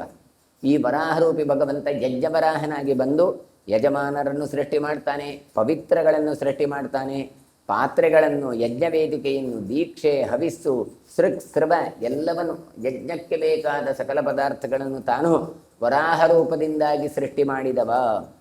ಸೃಕ್ಸೋಮಂ ಶೂರ್ಪಮುಸಲಂ ಪ್ರೋಕ್ಷಣೀಂ ದಕ್ಷಿಣಾಯನಂ ಅಧ್ವರ್ಯಂ ಸಾಮಗಂ ವಿಪ್ರಂ ಸದಸ್ಯಂ ಸದನಂ ಸದಃ. ಸೃಕ್ ಮತ್ತು ಸೃವ ಅಂತ ಹಾಕುವಂತಹ ಸೌಟುಗಳನ್ನು, ಅದರಲ್ಲಿ 2 ರೀತಿಯಾಗಿರದೆ ಅವುಗಳನ್ನು ಸೃಷ್ಟಿ ಮಾಡಿದವ. ಸೋಮರಸಗಳನ್ನು ಸೃಷ್ಟಿ ಮಾಡಿದವ. ಯಜ್ಞಶೂರ್ಪಗಳನ್ನು, ಅಲ್ಲಿ ಅಕ್ಕಿಯನ್ನು ಕುಟ್ಟಿ ಅದನ್ನು ಗೆರಸೆ ಅಂತ ಏನು ಹೇಳ್ತೇವೆ, ಅದನ್ನು ಸೃಷ್ಟಿ ಮಾಡಿದವ. ಯಜ್ಞಕ್ಕೆ ಬೇಕಾದಂಥ ಒನಕೆ, ಅದನ್ನು ಭತ್ತವನ್ನು ಕುಟ್ಟಲಿಕ್ಕೆ ಬೇಕಾದಂತಹ ಒನಕೆ, ಪ್ರೋಕ್ಷಣೀ ಪಾತ್ರ, ದಕ್ಷಿಣಾಯನ ಕಾಲ, ಅಧ್ವರ್ಯು, ಸಾಮವೇದವನ್ನು ಹೇಳುವವರು, ಬ್ರಾಹ್ಮಣರು, ದ್ವಿಜರು, ಸದಸ್ಯರು, ಯಜ್ಞಶಾಲೆ, ಸಭೆ ಎಲ್ಲವೂ ಬೇಕು. ಇದೆಲ್ಲವನ್ನೂ ಸೃಷ್ಟಿ ಮಾಡಿದವ ಯಾರು ಕೇಳಿದರೆ ಯಜ್ಞವರಾಹ. ಯೂಪಂ ಸಮಿತ್ ಕುಶಂ ದರವೀಂ ಚಮಸೋಲು ಉಲೂಖಲಾನಿ ಚ ಪ್ರಾಗ್ವಂಶಂ ಯಜ್ಞಭೂಮಿಂಚ ಹೋತಾರಂ ಚಯನಂಚ ಯತ್. ಒಂದು ಯಜ್ಞ ಆಗಬೇಕು ಕೇಳಿದರೆ ಇದೆಲ್ಲ ಬೇಕು. ಇದೆಲ್ಲವನ್ನು ತಾನು ಸೃಷ್ಟಿ ಮಾಡಿದವ. ಹಾಗಾದರೆ ಯಜ್ಞಯೂಪ, ಬಲಿ ಕೊಡುವಂತಹ ಬಲಿಗೆ ಕೊಡುವಂಥ ಪ್ರಾಣಿಯನ್ನು ಕಟ್ಟುವಂತಹ ಯಾವ ಕಂಬ ಉಂಟು ಅದಕ್ಕೆ ಯಜ್ಞಸ್ತೂಪ, ಯಜ್ಞಯೂಪ ಅಂತ ಕರೀತಾರೆ. ಸಮಿತುಗಳನ್ನು, ದರ್ವಿ ಯಜ್ಞಕ್ಕೆ ಉಪಯೋಗಿಸುವಂಥ ಸೌಟು, ಅವುಗಳ ಆಹುತಿಗಳನ್ನು ಹಾಕಲಿಕ್ಕೆಲ್ಲ. ಇನ್ನು ಚಮಸ ಪಾತ್ರೆ, ಉಲೂಖಲ ಅಂದರೆ ಒರಳು ಕಲ್ಲು. ಆಮೇಲೆ ವೇಣುಧಮನಿ, ಅಗ್ನಿಯನ್ನು ಹೇಗೆ ಬೆಳೆಸಬೇಕು ಕೇಳಿದರೆ ಕೊಳಲು ಮಾಡಿ, ಅಂದರೆ ಏನು ಓಂಟೆ ಅಂತ ಹೇಳುತ್ತೇವೆ, ಬಿದಿರಿನ ಓಟೆ ಏನುಂಟು ಅದರಲ್ಲೇ ಊದಬೇಕು ಅಂತ ಇರುವಂಥದ್ದು. ಹಾಗಾದರೆ ನಾವೀಗ ಮಧ್ಯಮ ಭಾಗದಲ್ಲಿ ಊದು ಕೊಳವೆಯಲ್ಲಿ ಊದಬೇಕೆ ಹೊರತು ಬೀಸಣಿಗೆಯಲ್ಲೆಲ್ಲ ಯಾಕೆ ಎಲ್ಲಿಯೂ ಎಂಜಲು ತಾಗಬಾರದು ನೋಡಿ. ಊದುವಾಗ ಎಲ್ಲಿಯಾದರೂ ಬಂದರೂ ಕೂಡ ಊದು ಕೊಳವೆಯಲ್ಲಿ ನಿಂತು ಗಾಳಿ ಮಾತ್ರ ಹೊರಗೆ ಬರುತ್ತೆ. ಹೀಗೆ ಅದರಲ್ಲೆಲ್ಲ ಊದಬೇಕು ಅಂತ ಹೇಳ್ತಾರೆ. ಯಜ್ಞಭೂಮಿ, ಹೋತೃ, ಹೋಮ ಮಾಡುವವನು, ಚಯನ ಪಾತ್ರೆ ಎಲ್ಲವನ್ನೂ ಸೃಷ್ಟಿಸಿದ. ಹಾಗಾದರೆ ಆಲೋಚನೆ ಮಾಡಿ, ಆ ಯಜ್ಞದಲ್ಲಿರುವ ಒಂದೊಂದು ವಸ್ತುಗಳು ಕೂಡ ಒಂದೊಂದು ವಸ್ತುವಿನಲ್ಲಿ ಭಗವದ್ ರೂಪ ಉಂಟು. ಹಾಗಾದರೆ ಯಾವ ಯಜ್ಞದಲ್ಲಿ ಉಪಯೋಗ ಮಾಡುವಂಥ ವಸ್ತು ಉಂಟಲ್ಲ, ಅದೆಲ್ಲವೂ ಕೂಡ ಪರಮಾತ್ಮನಿಂದ ಸೃಷ್ಟವಾದದ್ದು. ಎಲ್ಲದರಲ್ಲಿಯೂ ದೇವರಿರ್ತಾರೆ. ನಾವೇನು ಮಾಡ್ತೇವೆ ಕೇಳಿದರೆ ಅದರಲ್ಲೆಲ್ಲ ದೇವರಿದ್ದಾರೆ ಅಂತ ಮಾಡ್ತೇವೆ. ಹಾಗಾಗಿ ಆ ಪಾತ್ರೆಗಳನ್ನು ಅದು ಇದನ್ನು ದಡ್ಪು ಬುಡ್ಕು ಎಲ್ಲ ಇಟ್ಟು ಗಲಾಟೆ ಎಲ್ಲ ಮಾಡ್ತೇವೆ. ಮಾಡಬಾರ್ದು. ಎಲ್ಲದರಲ್ಲಿಯೂ ಕೂಡ ಭಗವಂತ ಇದ್ದಾನೆ. ಒಂದು ಸಮಿಧೆಯನ್ನು ಇದು ಮಾಡುವಾಗಲೂ ಅದರಲ್ಲಿ ಭಗವದ್ರೂಪ ಇದೆ ಅಂತ ಚಿಂತನೆ ಮಾಡಬೇಕು. ಅದಕ್ಕೋಸ್ಕರ ಹೇಳ್ತಾ ಇದ್ದಾರೆ ಇವರೆಲ್ಲ. ಹ್ರಸ್ವಾನ್ಯತಿ ಪ್ರಮಾಣಾನಿ ಕಥಯಂತಿ ಮನೀಷಿಣಃ ಪ್ರಾಯಶ್ಚಿತ್ತಾನಿ ಚಾರ್ಘ್ಯಂಚ ಸ್ಥಂಡಿಲಾನಿ ಕುಶಾಂಸ್ತಥಾ. ಇನ್ನು ಹ್ರಸ್ವ ದೀರ್ಘ ಪ್ರಮಾಣವುಳ್ಳಂತಹ ದ್ರವ್ಯಗಳನ್ನು ಜ್ಞಾನಿಗಳು ತಿಳಿಸಿದ್ದಾರೆ. ಇದಿಷ್ಟಿಷ್ಟೇ ಅಂಗುಲ ಇರಬೇಕು ಅಂತ. ಈ ಹೋಮ ಅಂದರೆ ಇವತ್ತು ಎಣಿಸಿದಾಗೆ ನಮಗೆ ಹೋಮ ಆಗ್ತದೆ. ಈ ಕ್ರಮ ಪ್ರಕಾರ ಮಾಡಲಿಕ್ಕೆ ಹೋದರೆ ಒಂದು ಯಜ್ಞ ಮಾಡುವುದೇ ಸಾಕಾಗಿ ಹೋಗತ್ತೆ. ಅವರು ಹೇಳ್ತಾರೆ ಅದು ಇಷ್ಟೇ ಉದ್ದ ಇರಬೇಕು, ಇಷ್ಟೇ ಅಗಲ ಇರಬೇಕು, ಇಷ್ಟೇ ದರ್ಭೆಗಳಿರಬೇಕು ಅಂತ ಎಲ್ಲ ಇದೆ. ನಾವೇನು ಮಾಡ್ತೇವೆ, ಒಂದು ಕಟ್ಟು ದರ್ಭೆ ಕೊಟ್ಟು ಶ್ರಾದ್ದ ಮುಗಿಸಿ ಅಂತ ಹೇಳ್ತೇವೆ. ಅದರಲ್ಲಿ ಇಷ್ಟೇ ಇರಬೇಕು ಅಂತೆಲ್ಲ ಲೆಕ್ಕ ಇದೆ. 360 ದರ್ಭೆ ಅಂತ ಹೇಳ್ತಾರೆ. ಮಹಾಲಯಗಳಿಗಾಗುವಾಗ ಬೇರೆದಕ್ಕಾಗುವಾಗ 64 ದರ್ಭೆಗಳಿರಬೇಕು. ಅದು ಯಾವುದು? ತುದಿ ಇರುವಂಥದ್ದೇ, ಚೂಪಾಗಿರುವಂಥದ್ದೇ ಇರಬೇಕು. ಇನ್ನು ಅಲ್ಲಿ ಅದು ಕಟ್ಟಲಿಕ್ಕೆ ಒಂದು ಹಗ್ಗ ಮಾಡಲಿಕ್ಕೆ ಹೇಳ್ತಾರೆ. ನಾವೆಲ್ಲ ಒಂದು 4 ಒಂದು ಪೂರ್ತಿಯ ದರ್ಭೆಯನ್ನು ಇಟ್ಕೊಂಡು ಅದನ್ನು ಕಟ್ಟುತ್ತೇವೆ. ಆದರೆ ಅದನ್ನು ಹಗ್ಗವೆಲ್ಲ ಮಾಡಬೇಕಾದ್ರೆ ಅದು ಇಷ್ಟೇ ಇದಿರಬೇಕು. ಅಂದರೆ 36 72 ದರ್ಭೆ ಹಗ್ಗ ಮಾಡಲಿಕ್ಕೆ ಹೋಯಿತು. ನಾವು ಅದನ್ನು 4 ದರ್ಭೆಯಲ್ಲಿ ಇಟ್ಬಿಡೆ ಅದೆಲ್ಲ ಯಾರು ಮಾಡ್ತಾರೆ ಅಂತ ಅಲ್ಲ. ಅದಕ್ಕೆಲ್ಲ ಉಂಟು ಹೇಳ್ತಾರೆ. ಹ್ರಸ್ವ ದೀರ್ಘ ಆಮೇಲೆ ಪ್ರಮಾಣಗಳೆಲ್ಲ ಉಂಟು. ಇವುಗಳಲ್ಲೆಲ್ಲ ಜ್ಞಾನಿಗಳು ಅದನ್ನು ಚಿಂತನೆ ಮಾಡ್ತಾರೆ. ಪ್ರಾಯಶ್ಚಿತ್ತ ಪದಾರ್ಥಗಳು, ಅರ್ಘ್ಯ, ಸ್ಥಂಡಿಲ, ಇನ್ನು ದರ್ಭೆ ಎಲ್ಲವೂ ಕೂಡ ಯಜ್ಞಕ್ಕೆ ಸಂಬಂಧಿಸಿದವುಗಳೇ. ಹಾಗೆ ಎಲ್ಲದರಲ್ಲಿಯೂ ಕೂಡ ಭಗವಂತ ಸೃಷ್ಟಿ ಮಾಡ್ತಾನೆ. ಭಗವಂತ ಅದರಲ್ಲಿ ತಾನು ಇದ್ದಾನೆ. ಹಾಗಾಗಿ ಇದರದೆಲ್ಲ ಲಕ್ಷಣ ಹೀಗೇ ಇರಬೇಕು ಅಂತ ಬಹಳವಾಗಿ ಹೇಳ್ತಾರೆ. ನಾವು ಇವತ್ತು ಅದನ್ನು ಯಾವುದು ಪರಿಗಣಿಸ್ತಾ ಇಲ್ಲ. ಹಾಗಲ್ಲ ಅಂತ ಕೊಡ್ತಾರೆ. ಒಂದು ಸಮಿಧೆ ಆಗಿದ್ರು ಅಷ್ಟೇ, ಯಜಮಾನನ ಪ್ರದೇಶ ಮಾತ್ರದಲ್ಲಿ ಇರಬೇಕು. ಅದು ಇಷ್ಟೇ ಕಿರುಬೆರಳಿನ ದಪ್ಪಗಿರಬೇಕು. ಅದನ್ನು ಸೀಳಬಾರದು. ಅಯ್ಯೋ, ಹಾಗೆಲ್ಲ ನೋಡಲಿಕ್ಕೆ ಹೋದ್ರಲ್ಲಿ ನಾವು ಒಂದು ಸಮಿಧೆ ತಂದರೆ ಅದರಲ್ಲಿ 25 ಅದರ ಸಿಗಿದು ಎಷ್ಟು ಕೂಡಿತೋ ಅಷ್ಟು ಪೀಸ್ ಮಾಡಿ ಕೊನೆಗೆ ಏನೂ ಇಲ್ಲ, ಅರ್ಧವೂ ಇಲ್ಲ, ಇಷ್ಟು ತೊಂದಿದ್ರೂ ಕೂಡ ಸಾಕು. ಅದರಲ್ಲಿಯೂ ಮುಗಿದು ಲೆಕ್ಕ. ನಮಗೆ ಒಂದು ಲೆಕ್ಕ ಒಂದು ಪ್ರಧಾನ ಆಗಿ ಬಿಡ್ತದೆ, ಇಷ್ಟು ಸಂಖ್ಯೆಯಲ್ಲಿ ಮಾಡ್ತೇವೆ ಅಂತ. ಅದಲ್ಲ, ಅಷ್ಟು ಬಿಡಿ. ಅದನ್ನು ಹಾಕಲಿಕ್ಕೆ ಪ್ರಮಾಣ ಉಂಟು. ಹಾಕುವಂಥ ಯಾವ ಬೆರಳಿನಿಂದ ಹಾಕಬೇಕು ಅಂತ ಇದೆ, ಎಷ್ಟು ಹಾಕಬೇಕು ಅಂತ ಇದೆ, ಎಲ್ಲವೂ ಕೂಡ ಅದು ಭಗವಂತ ಮಾಡಿದ ವ್ಯವಸ್ಥೆ. ಅದರೆಲ್ಲವೂ ಕೂಡ ಭಗವತ್ ಚಿಂತನೆ ಇದೆ ಅಂತ ಕೊಡ್ತಾ ಇದ್ದಾರೆ. ಆಮೇಲೆ ಮಂತ್ರಂ ಯಜ್ಞವಹಂ ಮನ್ನಿಂ ಭಗಂ ಭಾಗವಹಂ ಚಯತ್ ಅಗ್ರಭೋಜಂ ಸೋಮಭೋಜಂ ಹುತಾರ್ಚಿಷಂ ಉದಾಯುಧಂ. ಆಮೇಲೆ ಹೇಳ್ತಾರೆ, ಯಜ್ಞದಲ್ಲಿ ಬರುವಂಥ ಮಂತ್ರಗಳು, ಯಾಗಕ್ಕೆ ಯೋಗ್ಯವಾದ ಅಗ್ನಿ ಅಂದರೆ ಅಗ್ನಿ ಇಷ್ಟೇ ಇರಬೇಕು, ಅದು ಅಗ್ನಿ ಇಲ್ಲದೆ ಆಹುತಿಯನ್ನು ಕೊಡಬಾರದು, ಇಂಥದ್ದೆಲ್ಲ ಕೆಲವು ನಿಯಮಗಳನ್ನೆಲ್ಲ ಹೇಳಿದ್ದಾರೆ. ಇನ್ನು ದ್ರವ್ಯದ ಪ್ರಮಾಣ, ಇಷ್ಟೇ ಆಹುತಿಯನ್ನು ಹಾಕಬೇಕು, ಹೀಗೆ ಹಾಕಬೇಕು ಅಂತ ಎಲ್ಲ ಇದೆ. ಇನ್ನು ಭಾರ್ಗವ, ಅಗ್ರಭೋಜ, ಸೋಮಭಾಗ, ಹುತಾರ್ಚಿಷ ಅಂತ ಹೆಸರನ್ನು ಅಗ್ನಿಗೆ ಕೊಟ್ಟಿದ್ದಾರೆ. ಅಂತಹ ಅಗ್ನಿ, ಆಯುಧಧಾರಿಯಾದ ಅಗ್ನಿ ಇನ್ನು ಯಾರು ಸೃಷ್ಟಿ ಮಾಡಿದ್ನು? ಯಜ್ಞವರಾಹ ಸೃಷ್ಟಿ ಮಾಡಿದ. ನಮಗೆ ಇಷ್ಟೆಲ್ಲ ಹೋಮ ಹವನ ಅದು ಇದೆಲ್ಲ ಮಾಡ್ತೇವೆ. ಆ ಅಗ್ನಿದೇವ ಬಂದಿದ್ದಾನೆ ಎನ್ನುವುದೇ ಮರೆತು ಹೋಗುತ್ತೆ ನಮಗೆ. ದೇವರೇ ಬಂದದ್ದೇ ಅಂತ ಮರೆತು ಹೋಗುತ್ತೆ. ಅಗ್ನಿ ಇದ್ದಾನೆ. ಇಷ್ಟೆಲ್ಲ ನಾವು ಹೋಮ ಹವನ ಎಲ್ಲರೂ ಮಾಡಿದ್ದೀರಿ. ಅಗ್ನಿಗೆ ಎಷ್ಟು ತಲೆ ಅಂತ ಹೇಳಿದರೆ ನಾವು ತುಂಬ ತಲೆ ಕೆಡಿಸಿಕೊಳ್ತೇವೆ. ಹಾಗೆ ನಮ್ಮ ಹಾಗೆ ಇಲ್ವವ ಕೇಳ್ತೇವೆ. ಅಲ್ಲಿ ಹೇಳುವಾಗ ದ್ವೇಷೀರ್ಷೆ ಅಂತ ಹೇಳ್ತಾರೆ. ಅಗ್ನಿಗೆ 2 ತಲೆ, ತ್ರಿಪಾತ್ ಪ್ರಸನ್ನವದನಃ ಅಂತ, 3 ಕಾಲು ಅಂತ. ಹಾಗಾಗಿ ಆಟೋರಿಕ್ಷದ ಕಲ್ಪನೆ ಉಂಟಲ್ಲ, 3 ಚಕ್ರ, ಆ ರೀತಿಯಾಗಿರುವವನು ಅಗ್ನಿ. ಹಾಗಾದರೆ ಇಂಥ ಅಗ್ನಿದೇವರ ಚಿಂತನೆಯೇ ನಮಗೆ ಬರೋದಿಲ್ಲ. ಸಪ್ತಹಸ್ತ ಚತುಶೃಂಗ ಅಂತ 7 ಕೈ ಅವನಿಗೆ. ನಮಗೆಲ್ಲ 2 ಕೈ, ಅಥವಾ ನಮ್ಮದು ಬ್ಯಾಲೆನ್ಸ್ ಈ ಕಡೆ 4 ಆ ಕಡೆ 4, ಅಷ್ಟಭುಜ ಮಹಿಷಿ ಅದೆಲ್ಲ ನೆನಪಾಗುತ್ತೆ. ಆದರೆ ಅಗ್ನಿಗಾಗುವಾಗ 7 ಕೈ ಇರ್ತದೆ. ಅಲ್ಲಿ ಹೇಳುವಾಗಲೂ ಕೂಡ ಒಂದರಲ್ಲಿ ಬೀಸಳಿಗೆ, ಇನ್ನೊಂದು ಸಿರುವ ಅನ್ನದ ಪಾತ್ರ, ಇದೆಲ್ಲ ಹಿಡ್ಕೊಂಡಿದ್ದಾರೆ. ಅಗ್ನಿಯನ್ನು ಧ್ಯಾನ ಮಾಡ್ತೇವೆ ಮೊದಲು, ಅದು ಪುರೋಹಿತರು ಮಾಡ್ತಾರೆ, ನಾವು ನಮಸ್ಕಾರ ಮಾಡಿದ ಮಂತ್ರಾಕ್ಷತೆ ಕೊಟ್ಟಿತ್ತು, ನಮಸ್ಕಾರ ಮಾಡಿ ಹೋಯ್ತು. ಈ ರೀತಿಯ ಸ್ಥಿತಿಯಲ್ಲಿದ್ದೇವೆ. ಅದೆಲ್ಲ ಚಿಂತನೆಯನ್ನು ಕೊಡ್ತಾರೆ. ಯಜ್ಞಕ್ಕೆ ಈ ರೀತಿಯಾಗಿಯೇ ಮಂತ್ರಗಳು ಉಂಟು, ಅದಕ್ಕೆ ವಿನಿಯೋಗ ಆಗುವಂಥದ್ದು.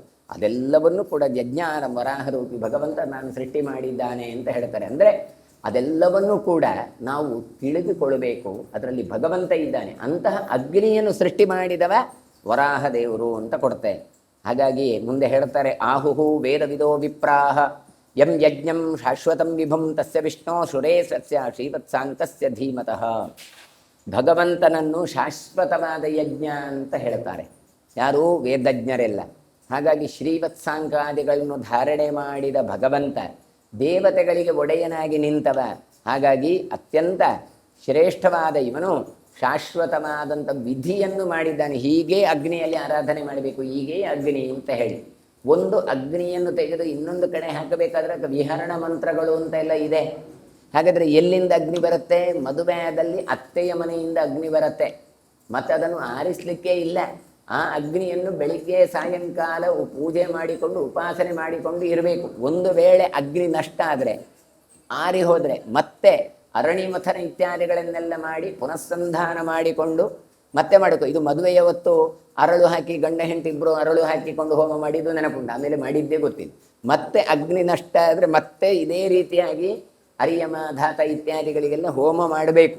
ಹಾಗಾದರೆ ಅಂತಹ ಅಗ್ನಿ ಇದ್ದರೆ ಮಾತ್ರ ಅದು ಗಾರ್ಹಪತ್ಯ ಅಗ್ನಿ ಅಂತ. ಆ ಅಗ್ನಿಯನ್ನು ಹಿಡ್ಕೊಂಡು ಬಂದವಳು ಅತ್ತೆಯ ಮನೆಯಿಂದ ಬಂದವಳು ಯಾರು? ಹೆಣ್ಣು, ಗೃಹಿಣಿ.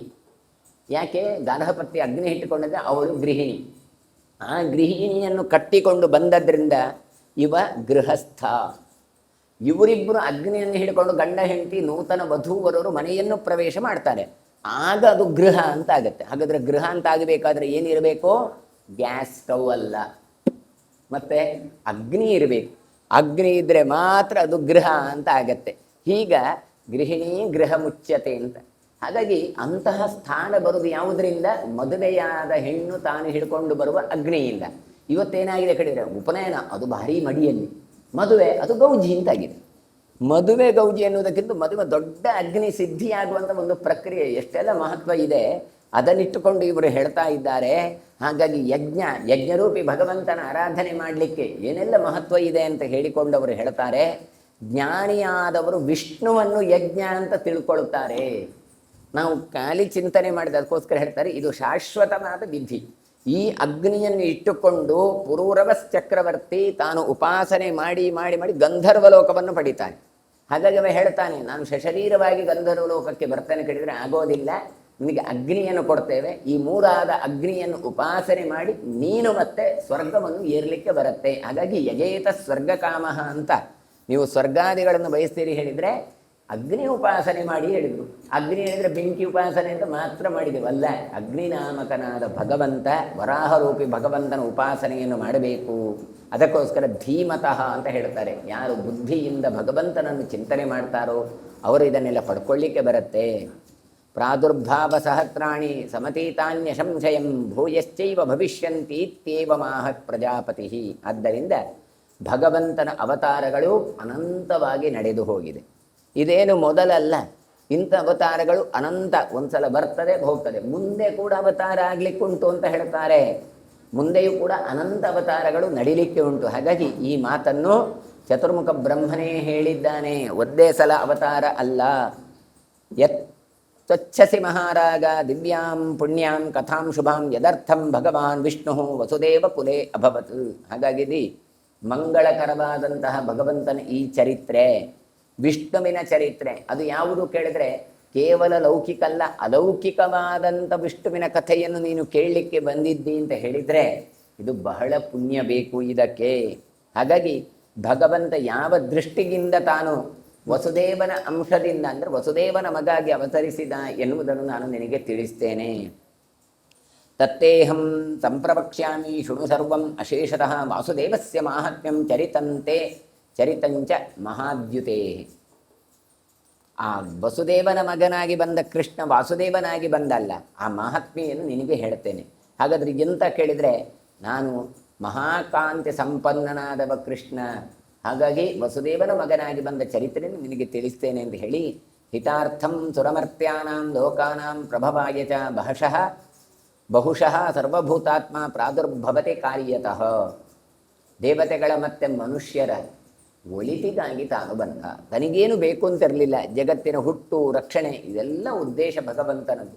ಹಾಗಾಗಿ ಎಲ್ಲರ ಅಂತರ್ಯಾಮಿಯಾಗಿದ್ದ ಭಗವಂತ ತಾನು ಒಂದಂಶದಿಂದ ಪ್ರಕಟನಾಗುತ್ತಾನೆ. ಎಷ್ಟೋ ಜನರದ್ದು ಪ್ರಶ್ನೆ, ಅಲ್ಲ ದೇವರು ಅಲ್ಲಿಂದ ಇಲ್ಲಿ ಬಂದರೆ ಅಲ್ಲಿ ದೇವರು ಖಾಲಿಯಾದ್ರ ಅಂತ. ಅಯ್ಯೋ ನಾವಲ್ಲಿ ಹೋಗಿ ಪ್ರಯೋಜನ ಇಲ್ಲ, ಇಲ್ಲೇ ಇದ್ದಾನೆ ವಾ ಅಂತ ಕೇಳಿದರೆ ಇಲ್ಲ. ಅದಕ್ಕೋಸ್ಕರ ಹೇಳ್ತಾರೆ, ತಾನು ಅವತರಿಸುವಾಗ ಒಂದಂಶದಿಂದ ತಾನು ಅಲ್ಲಿಂದ ಇಲ್ಲಿಗೆ ಬರ್ತಾನೆ. ಪ್ರಾದುರ್ಭಾವಾಂಶ್ಚ ವಕ್ಷ್ಯಾಮಿ ಪುಣ್ಯಾನ್ ದೇವಗಣೇರ್ಯುತಾಂ ಛಂದಸಿ ಭೀರುದಾರಾಭಿ ಶ್ರುತಿಭಿ ಸಬಲಂಕೃತಾನ್.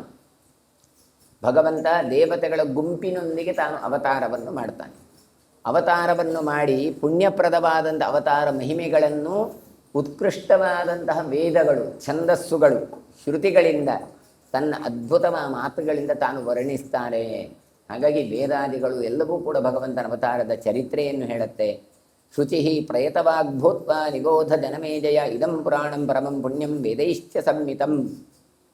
ಆಮೇಲೆ ಹೇಳ್ತಾರೆ, ಈ ಹರಿವಂಶ ಪುರಾಣ ಉಂಟಲ್ಲ, ಇದು ವೇದಕ್ಕೆ ಸದೃಶವಾದದ್ದು. ಯಾಕೆ? ಅಂತಹ ಭಗವಂತ, ಪವಿತ್ರತಮನಾದ ಭಗವಂತ ತಾನು ಬರ್ತಾನೆ. ಗುಣಗಳನ್ನು, ಭಗವಂತನ ಗುಣಗಳನ್ನು, ಅಮಿತವಾದ ಗುಣಗಳು ಅದು ಹೇಗಿದ್ದಾವೆ, ಶುಚಿಯಾಗಿ ಜಿತೇಂದ್ರಿಯನಾದಂಥ ಜನಮೇಜೆ ನೀನು ತಿಳಿದುಕೋ. ಹಾಗಾದರೆ ಈ ಪುರಾಣಗಳನ್ನು ಕೇಳಬೇಕಾದ್ರೂ ಒಂದು ಶುಚಿ, ಒಂದು ಪಾವಿತ್ರ್ಯತೆ ಬೇಕು. ಹೇಳಬೇಕಾದ್ರೂ ಕೂಡ ಒಂದು ಪಾವಿತ್ರ್ಯತೆ ಇದೆ ಅಂತ ಹೇಳ್ತಾರೆ. ಹಾಗಾಗಿ ಇದನ್ನು ವೇದೈಶ್ಚ ಸಂಹಿತಂ, ವೇದಗಳಿಗೆ ಸದೃಶವಾದದ್ದು ಅಂತ ಕರೀತಾರೆ. ಹಂತತೆ ಕಥಯಿಷ್ಯಾಮಿ ವಿಷ್ಣೋರ್ದಿವ್ಯಾಂ ಕಥಾಂ ಶೃಣು ಯದಾ ಯದಾ ಹಿ ಧರ್ಮಸ್ಯ ಗ್ಲಾನಿರ್ಭವತಿ ಭಾರತ ಧರ್ಮ ಸಂಸ್ಥಾಪನಾರ್ಥಾಯ ತದಾ ಸಂಭವತಿ ಪ್ರಭು. ಹೇಳ್ತಾರೆ, ಇದನ್ನು ನಿನಗೆ ಆಶ್ಚರ್ಯಕರವಾದಂಥ ವಿಷ್ಣುವಿನ ಚರಿತ್ರೆಗಳನ್ನು ನಾನು ಹೇಳ್ತೇನೆ. ಯಾವಾಗ ಯಾವಾಗ ಧರ್ಮದ ಒಂದು ಕ್ಷೋಭೆ ಉಂಟಾಗತ್ತೋ, ಧರ್ಮ ನಾಶ ಆಗ್ತಾ ಬರ್ತದೋ, ಆವಾಗ ಆ ಸಂದರ್ಭಗಳಲ್ಲಿ ಸಮರ್ಥನಾದ ಭಗವಂತ ತಾನು ಅವತಾರ ಮಾಡಿ ಮತ್ತೆ ಧರ್ಮ ಸಂಸ್ಥಾಪನೆಗೋಸ್ಕರ ತಾನು ಪ್ರಾದುರ್ಭಾವ ಆಗ್ತಾನೆ. ಯಾಕೆ ಭಗವಂತ ಅವತಾರ ಮಾಡ್ತಾನೆ ಕೇಳಿದರೆ, ಧರ್ಮವನ್ನು ತಾನು ಸುಸ್ಥಿತಿಯಲ್ಲಿ ಇಡುವುದಕ್ಕೋಸ್ಕರ ಬರ್ತಾನೆ ಹೊರತು ಅವನಿಗೆ ಇದರಿಂದ ಲಾಭವೂ ಇಲ್ಲ, ನಷ್ಟವೂ ಇಲ್ಲ. ತಸ್ಯ ಕ್ಷೇಕ ಮಹಾರಾಜ ಮೂರ್ತಿರ್ಭವತಿ ಸತ್ತಮ ನಿತ್ಯಂ ದಿವಿಷ್ಠ ಯಾರಾಜಂ ತಪಶ್ಚರತಿ ದುಶ್ಚರಂ. ಅವನು ಒಂದು ಮೂರ್ತಿ ಉಂಟಲ್ಲ ಭಗವಂತನದ್ದು, ಅದು ಯಾವಾಗಲೂ ಕೂಡ ಸ್ವರ್ಗಲೋಕದಲ್ಲಿದ್ದುಕೊಂಡು ದುಶ್ಚರವಾದ ತಪಸ್ಸಿನ ಕ್ಷೇಮಕ್ಕೋಸ್ಕರ ತಾನು ಜಗತ್ತಿನಲ್ಲಿ ತಪಸ್ಸನ್ನು ಆಚರಿಸ್ತದೆ ಅಂತ ಕೊಡ್ತಾರೆ. ಅಂದರೆ ಏನರ್ಥ ಕೇಳಿದರೆ, ಭಗವಂತ ಅಲ್ಲಿಂದ ಬಂದ ಕೇಳಿದರೆ ಅಲ್ಲಿ ಖಾಲಿ ಆಗ್ತದೆ ಕೇಳಿದರೆ ಖಂಡಿತ ಇಲ್ಲ. ತಾನು ಅಲ್ಲೇ ಇದ್ದುಕೊಂಡು ತಾನು ತಪಸ್ಸಂತಾಪಿ ಅಥವಾ ತಪ ಆಲೋಚನೆ ಅಂತ ತಾನು ನಿತ್ಯವೂ ಅಲ್ಲಿದ್ದುಕೊಂಡೇ ಇದ್ದಾನೆ. ಅಲ್ಲಿದ್ದುಕೊಂಡೇ ಇಲ್ಲಿ ಬರ್ತಾನೆ. ಇದು ಅವನದ್ದು ವೈಶಿಷ್ಟ್ಯ. ನಮಗೆ ಹಾಗಲ್ಲ, ಇಲ್ಲಿದ್ದರೆ ಅಲ್ಲಿಲ್ಲ, ಅಲ್ಲಿದ್ದರೆ ಇಲ್ಲಿ. ಕೆಲವು ಸಲ ಇಲ್ಲಿರ್ತೇವೆ, ಆದರೆ ಮನಸ್ಸೆಲ್ಲ ಅಲ್ಲಿರ್ತದೆ. ಹಾಗಾಗಿ ಇಲ್ಲಿ ಕೇಳಿದರೆ ಗೊತ್ತಿಲ್ಲ, ಅಲ್ಲಿ ನೋಡಿದ್ರೆ ಅಲ್ಲಿಯೂ ಇಲ್ಲ, ಇಂಥದ್ದು ಸ್ಥಿತಿ ಇರ್ತದೆ. ಆದರೆ ಭಗವಂತನಿಗೆ ಹಾಗಲ್ಲ. ಅವ ಅಲ್ಲಿದ್ದರೂ ಕೂಡ ಇಲ್ಲಿರ್ತಾನೆ, ಇಲ್ಲಿದ್ದರೂ ಕೂಡ ಅಲ್ಲಿರ್ತಾನೆ. ಎಲ್ಲ ಕಡೆ ತಾನು ವ್ಯಾಪಿಸ್ತಾನೆ. ಮತ್ತು ಅಲ್ಲಿ ಜಾಸ್ತಿ ಇಲ್ಲಿ ಕಡಿಮೆಯೋ ಅದೂ ಅಲ್ಲ. ದ್ವಿತೀಯ ಚಾಸ್ಯ ಶಯನೆ ನಿದ್ರಾಯೋಗಮುಪಾಯಯೌ ಪ್ರಜಾ ಸಂಹಾರ ಸರ್ಗಾರ್ಥಂ ಕಿಮಧ್ಯಾತ್ಮ ವಿಚಿಂತಕಂ. ಎರಡನೆಯ ಭಗವಂತನ ರೂಪ ಉಂಟಲ್ಲ, ಒಂದು ರೂಪದಲ್ಲಿ ಅಲ್ಲಿರ್ತಾನೆ, ಎರಡನೇ ರೂಪದಿಂದ ಯೋಗ ನಿದ್ರೆಯನ್ನು ತಾನು ಶಯನ ಮುದ್ರೆಯಲ್ಲಿ ಕಂಗೊಳಿಸ್ತಾನೆ ಅಂತ. ಮಲಗಿದ ಹಾಗೆ ಆರಾಮ ಇರ್ತಾನೆ. ಕ್ಷೀರಸಾಗರದಲ್ಲಿ ಇದ್ದೇ ಇರ್ತಾನೆ ಭಗವಂತ ಎರಡನೇ ರೂಪದಲ್ಲಿ. ಮೂರನೇದ್ದು ಪ್ರಜಾ ಸಂಹಾರವನ್ನು ಮಾಡ್ತಾ ಇರ್ತಾನೆ. ನಾಲ್ಕರಲ್ಲಿ ಮತ್ತೆ ಸೃಷ್ಟಿಯನ್ನು ಮಾಡ್ತಾ ಇರ್ತಾನೆ. ಹೀಗೆ ಅಧ್ಯಾತ್ಮ ಚಿಂತನೆಯಲ್ಲಿ ಒಂದೇ ಕಡೆಯಲ್ಲ, ಎಲ್ಲ ಕಡೆ ತಾನು ವ್ಯಾಪಿಸಿ ಇರ್ತಾನೆ. ಸುಪ್ತ್ವಾ ಯುಗ ಸಹಸ್ರಂಚ ಪ್ರಾದುರ್ಭವತಿ ಕಾರ್ಯವಾನ್ ಪೂರ್ಣೇ ಯುಗ ಸಹಸ್ರೇ ತು ದೇವದೇವೋ ಜಗತ್ಪತಿ ಪಿತಾಮಹೋ ಲೋಕಪಾಲಶ್ಚಂದ್ರಾದಿತ್ಯೌ ಹುತಾಶನಃ ಬ್ರಹ್ಮ ಚ ಕಪಿಲಶ್ಚೈವ ಪರಮೇಷ್ಠಿ ತಥೈವ ಚ ದೇವಾ ಸಪ್ತರ್ಯಶ್ಚೈವ ತ್ರ್ಯಂಬಕಶ್ಚ ಮಹಾಯಶಾಃ ವಾಯುಃ ಸಮುದ್ರ ಶೈಲಾಶ್ಚ ತಸ್ಯ ದೇಹಂ ಸಮಾಶ್ರಿತಾಃ. ಸಾವಿರ ಯುಗಗಳ ಕಾಲ ತಾನು ಕ್ಷೀರಸಾಗರದಲ್ಲಿ ಪಮಡಿಸಿದವ ಭಗವಂತ. ಹಾಗಾಗಿ ಅದು ಮತ್ತೆ ಮತ್ತೆ ಪ್ರಾದುರ್ಭಾವ ಆಗುತ್ತೆ, ಮತ್ತೆ ಮತ್ತೆ ಕಾರ್ಯಪ್ರವೃತ್ತ ಆಗುತ್ತೆ. ಹಾಗಾಗಿ 1000 ಯುಗಗಳು ಅದು ಪೂರ್ತಿ ಆದಾಗ ಮತ್ತೆ ಜಗತ್ತು ಅದು ಸೃಷ್ಟಿಗೆ ಬರುವ ಹಾಗೆ ಮಾಡ್ತಾನೆ. ಯೋಗೀಶ್ವರನಾದ ಭಗವಂತ ತಾನು ನಮಗೆಲ್ಲ ಪಿತಾಮಹನಾದ ಚತುರ್ಮುಖನಿಗೆ ಇದನ್ನೆಲ್ಲ ಹೇಳಿದ್ದಾನೆ. ಲೋಕಪಾಲಕರನ್ನು, ಸೂರ್ಯನನ್ನು, ಚಂದ್ರನನ್ನು, ಅಗ್ನಿದೇವನನ್ನು, ಕಪಿಲರು, ಆಮೇಲೆ ಕಶ್ಯಪರಾದ ಸಪ್ತಋಷಿಗಳು, ಮಹಾಕೀರ್ತಿವಂತನಾದಂಥ ತ್ರ್ಯಂಬಕ ರುದ್ರದೇವರು, ವಾಯು, ಸಮುದ್ರ, ಬೆಟ್ಟ ಎಲ್ಲರ ದೇಹವನ್ನು ಆಶ್ರಯಿಸಿದ್ದಾನೆ. ಅಂದರೆ ಒಂದು ರೂಪದಲ್ಲಿ ಅಲ್ಲಿದ್ದ, ಇನ್ನೊಂದು ರೂಪದಲ್ಲಿ ಇಲ್ಲಿ ಅವತಾರ ಮಾಡಿದ, ಇನ್ನೊಂದು ರೂಪದಲ್ಲಿ ಎಲ್ಲರ ಒಳಗೂ ಇದ್ದಾನೆ. ಅಂದರೆ ನಿಮ್ಮ ಒಳಗೆ ಮಾತ್ರ ಅಲ್ಲ, ದೇವಾದಿದೇವತೆಗಳ ಒಳಗೆ ಅಂತರ್ಯಾಮಿಯಾಗಿದ್ದಾನೆ. ಹಾಗಾಗಿ ಭಗವಂತನ ಸಾಕ್ಷಾತ್ ಅವತಾರಗಳೂ ಇದ್ದಾವೆ, ಅಂತರ್ಯಾಮಿ ಇದ್ದುಕೊಂಡು ಮಾಡಿದ ಕೆಲಸಗಳೂ ಉಂಟು. ಹೀಗೆ ಇದೆಲ್ಲವನ್ನು ಕೂಡ ಅವರು ಹೇಳಿ, ಮೊದಲಾದ ಅವತಾರ ಸನತ್ಕುಮಾರಶ್ಚ ಮಹಾನುಭಾವೋ ಮಹಾನಾತ್ಮ ಭಗವಾನ್ ಪರೇಶ ಪುರಾಣ ದೇವೋಥ ಪುರಾಣಿ ಚಕ್ರೆ ಪ್ರದೀಪ್ತ ವೈಶ್ವಾನರ ತುಲ್ಯ ತೇಜಾಹ. ತಾನು ಸನತ್ಕುಮಾರನಾಗಿ ಅವತಾರ ಮಾಡಿದ್ದಾನೆ. ನಮಗೆ ಬ್ರಹ್ಮದೇವರ ಮಕ್ಕಳು ಸನಕಸನಂದನ ಸನತ್ಕುಮಾರರಿದ್ದಾರೆ ಅಂತ ಗೊತ್ತು. ಇದು ತಾನೇ ಭಗವಂತನೇ ಸನತ್ಕುಮಾರನಾಗಿ ತಾನು ಅವತಾರ ಮಾಡಿದ್ದೇನೆ. ಭಾಗವತಾದಿ ಗ್ರಂಥದಲ್ಲಿ ಹೇಳ್ತಾರೆ, ಇದು ನಾವೇನೊಂದು ಕಾಮ ಎನ್ನುವಂಥ ರೂಪ ಇದೆ, ಅದಕ್ಕಿಂತ ವಿಭಿನ್ನವಾದದ್ದು. ಭಗವಂತನೇ ಸಾನಾಗಿ ಬಂದವ, ಸನತ್ಕುಮಾರೋ ವತುಮಾಂ ಕಾಮದೇವ ಅಂತ ಹೇಳಿ ಈ ನಾರಾಯಣ ವರ್ಮದಲ್ಲಿ ಎಲ್ಲ ಬರ್ತದಲ್ಲ, ಆ ರೀತಿಯಾಗಿ ಇದಕ್ಕೆಂತೆಲ್ಲ ಮಿಗಿಲಿನಾದವ ಸರ್ವೋತ್ತಮನಾದ ಭಗವಂತ ಅಗ್ನಿಗೆ ಸಮಾನವಾದಂಥ ಶ್ರೇಷ್ಠ ರೂಪಗಳನ್ನು ತಾನು ಧಾರಣೆ ಮಾಡಿದವ. ಏನ ಚಾರಣಂ ಅಬದ್ಯಸ್ಥೌ ನಷ್ಟೇ ಸ್ಥಾವರ ಜಂಗಮೇ ನಷ್ಟೇ ದೇವಾಸುರ ನರೇ ಪ್ರಣಷ್ಟೋರಗ ರಾಕ್ಷಸೆ ಯೋದ್ಧು ಕಾಮೌ ಸುರಾಧರ್ಷೌ ದಾನವೌ ಮಧುಕೈಟಭೌ ಹತೌ ಪ್ರಭವತಾ ತೇನ ತಯೋರ್ದತ್ವಾಮೃತಂಬರಂ. ಭಗವಂತ ತಾನು ಪ್ರಳಯ ಸಮುದ್ರದ ನಡುಭಾಗದಲ್ಲಿ ಇರ್ತಾನೆ. ಪ್ರಳಯ ಆಗ್ತಾ ಇದೆ, ಮಧ್ಯದಲ್ಲಿ ಇರ್ತಾನೆ. ಸ್ಥಾವರ ಜಂಗಮಾತ್ಮಕವಾದ ಪ್ರಪಂಚ ಅದು ನಾಶ ಆಗ್ತಾ ಇರ್ತದೆ, ಆದರೂ ತಾನು ಮಾತ್ರ ನಾಶ ಆಗದೇ ಕೂತವ. ದೇವ ಅಸುರ ಮನುಷ್ಯ ಸರ್ಪ ರಾಕ್ಷಸ ಎಲ್ಲರೂ ಸಾಯ್ತಾ ಇರ್ತಾರೆ. ಆದರೆ ಇವ ಏನೂ ಇಲ್ಲ, ಇವ ಸ್ಥಿರವಾಗಿ ನಿಲ್ತಾನೆ. ಎಷ್ಟು ಕೇಳಿದೆ ಅವರು ಏನು ಮಾಡ್ತಾರೆ, ಕೆಲವರೆಲ್ಲ ತಾವು ಸಾಯ್ಲಿಕ್ಕೋಸ್ಕರವೇ ವಿಷ್ಣು ಮಾತ್ರ ಯುದ್ಧಕ್ಕೆ ಬಾ ಅಂತ ಕರೆದದ್ದು ಇದೆ. ಯೋದ್ಧು ಕಾಮವು ಸುದುರ್ಧರ್ಷವು ದಾನವವು ಮಧುಕೈಟಭವು ಅಂತ ಕೊಡ್ತಾರೆ. ಅಂಥವ್ರು ಯಾರಪ್ಪ ಸಾಯ್ಲಿಕ್ಕೆ ಹೊರಟವರು ಕೇಳಿದರೆ ಮಧುಕೈಟಭರು. ಆ ಮಧುಕೈಟಭರು ಏನು ಮಾಡ್ತಾರೆ, ಇವನ ಹತ್ರ ಯುದ್ಧವನ್ನು ಬಯಸಿದ್ರು. ಆಮೇಲೆ ಏನು ಕೇಳ್ತಾರೆ ಕೇಳಿದರೆ, ನಮಗೆ ಶ್ರೇಷ್ಠವಾದ ವರವನ್ನು ಕೊಡು ಅಂತ ಕೇಳ್ತಾರೆ. ಆಗ ವಿಷ್ಣು ಕೇಳ್ತಾನೆ, ಏನು ಬರಬೇಕು ಅಂತ ಕೇಳಿದರೆ, ನೀರಿಲ್ಲದಲ್ಲಿ ನನ್ನ ತಲೆಯನ್ನು ಕಡಿ ಹೇಳುವಾಗ ತಾನು ಹಯಗ್ರೀವ ರೂಪನಾಗಿ ತನ್ನ ಕಾಲಿನ ಎಡೆಯಲ್ಲಿ ಅಥವಾ ತೋಳಿನ ಅಲ್ಲಿ ಕುದುರೆಗಾಗುವಾಗ ಎಲ್ಲವೂ ఉంది, ಅದರಲ್ಲಿ ಇದ್ದುಕೊಂಡು ನೀರಿಲ್ಲದೆ ಆ ಮಧುಕೈಟಭರನ್ನು ನಾಶ ಮಾಡಿ, ಮಧುಕೈಟಭರನ್ನು ನಾಶ ಮಾಡಿ ಮೃದುವಾದ ಭಾಗ ಉಂಟಲ್ಲ, ಅಲ್ಲಿಂದ ಹೊರಟದ್ದೇ ಮೇಧಸ್ಸು. ಆ ಮೇಧಸ್ಸಿನಿಂದಾಗಲಿಯೇ ಮೇದಿನಿ ಅಂತಾಗಿದೆ. ಹಾಗಾದರೆ ವಿಷ್ಣು ಕರ್ಣ ಮಲೋದ್ಭೂತವು ಭಗವಂತನ ಕಿವಿಯಿಂದಾಗಿ ಹುಟ್ಟಿಕೊಂಡದ್ದು, ಮಲದಿಂದ ಹುಟ್ಟಿಕೊಂಡದ್ದು ಯಾರು, ಮಧುಕೈಟಭರು. ಹಾಗಾದರೆ ಅಷ್ಟು ಕಿವಿಯಲ್ಲಿ ಕಸ ಇತ್ತ ಕೇಳಿದರೆ, ದೇಹದಿಂದ ತ್ಯಾಜ್ಯವಾದ ವಸ್ತುಗಳು, ಅದನ್ನು ಸ್ವೀಕಾರ ಮಾಡಲಿಕ್ಕೆ ಯೋಗ್ಯವಾದ ವಸ್ತುಗಳಲ್ಲ. ಹಾಗಾಗಿ ಅಂತಹ ಮಧುಕೈಟಭರನ್ನು ನಾಶ ಮಾಡಿದರೆ ಸುಮ್ಮನೆ ಅಲ್ಲ, ಅದಕ್ಕೊಂದು ಪ್ರಯೋಜನ. ಅಲ್ಲಂದ್ರೆ ಯಾಕೆ ಮಧುಕೈಟಭರು ಬರಬೇಕಿತ್ತು, ಜಗಳ ಮಾಡಬೇಕಿತ್ತು ಅಂತ ಅನ್ನಿಸತ್ತೆ. ಕೆಲವು ಸಲ ಹಾಗೆ ಆದ್ರೇನೆ ಭಗವಂತನ ಮಹಿಮೆ ಏನು ಅಂತ ಗೊತ್ತಾಗುವಂಥದ್ದು. ಹಾಗಾಗಿ ಮೃದುವಾದನಿಂದ ಹುಟ್ಟಿಕೊಂಡದ್ದು ಏನು ಮೇಧಸ್ಸು, ಅದು ಆವರಿಸುತ್ತೆ ಮೇದಿನಿ ಅಂತ. ಅದೇ ಮೇದಿನಿ ಅಂತಾಯ್ತು, ಭೂಮಿ ಅಂತಾಯ್ತು. ಆಮೇಲೆ ಸೃಷ್ಟಿ ಮಾಡಲಿಕ್ಕಾಯ್ತು. ಹಾಗಾದರೆ ಸೃಷ್ಟಿ ಮಾಡಲಿಕ್ಕಿರುವ ಬೇಸ್ ಉಂಟಲ್ಲ, ಅದು ಮಧುವಿನ ಕೈಟಭರ ಮೇಧಸ್ಸಿನಿಂದ ಉಂಟಾದದ್ದು. ಹಾಗಾಗಿ ನಾವು ಭೂಮಿಯಲ್ಲಿ ಏನಿಡಬೇಕಾದ ಕೂಡ ಅದರಲ್ಲಿ ಮಂಡಲ ಬರೆದು ಇಡಬೇಕು. ಇಲ್ಲದಿದ್ದರೆ ಅಲ್ಲಿ ಅಸುರರು ಬಂದು ಕೂತ್ಕೊಳ್ತಾರೆ ಅಂತ ಅರ್ಥ.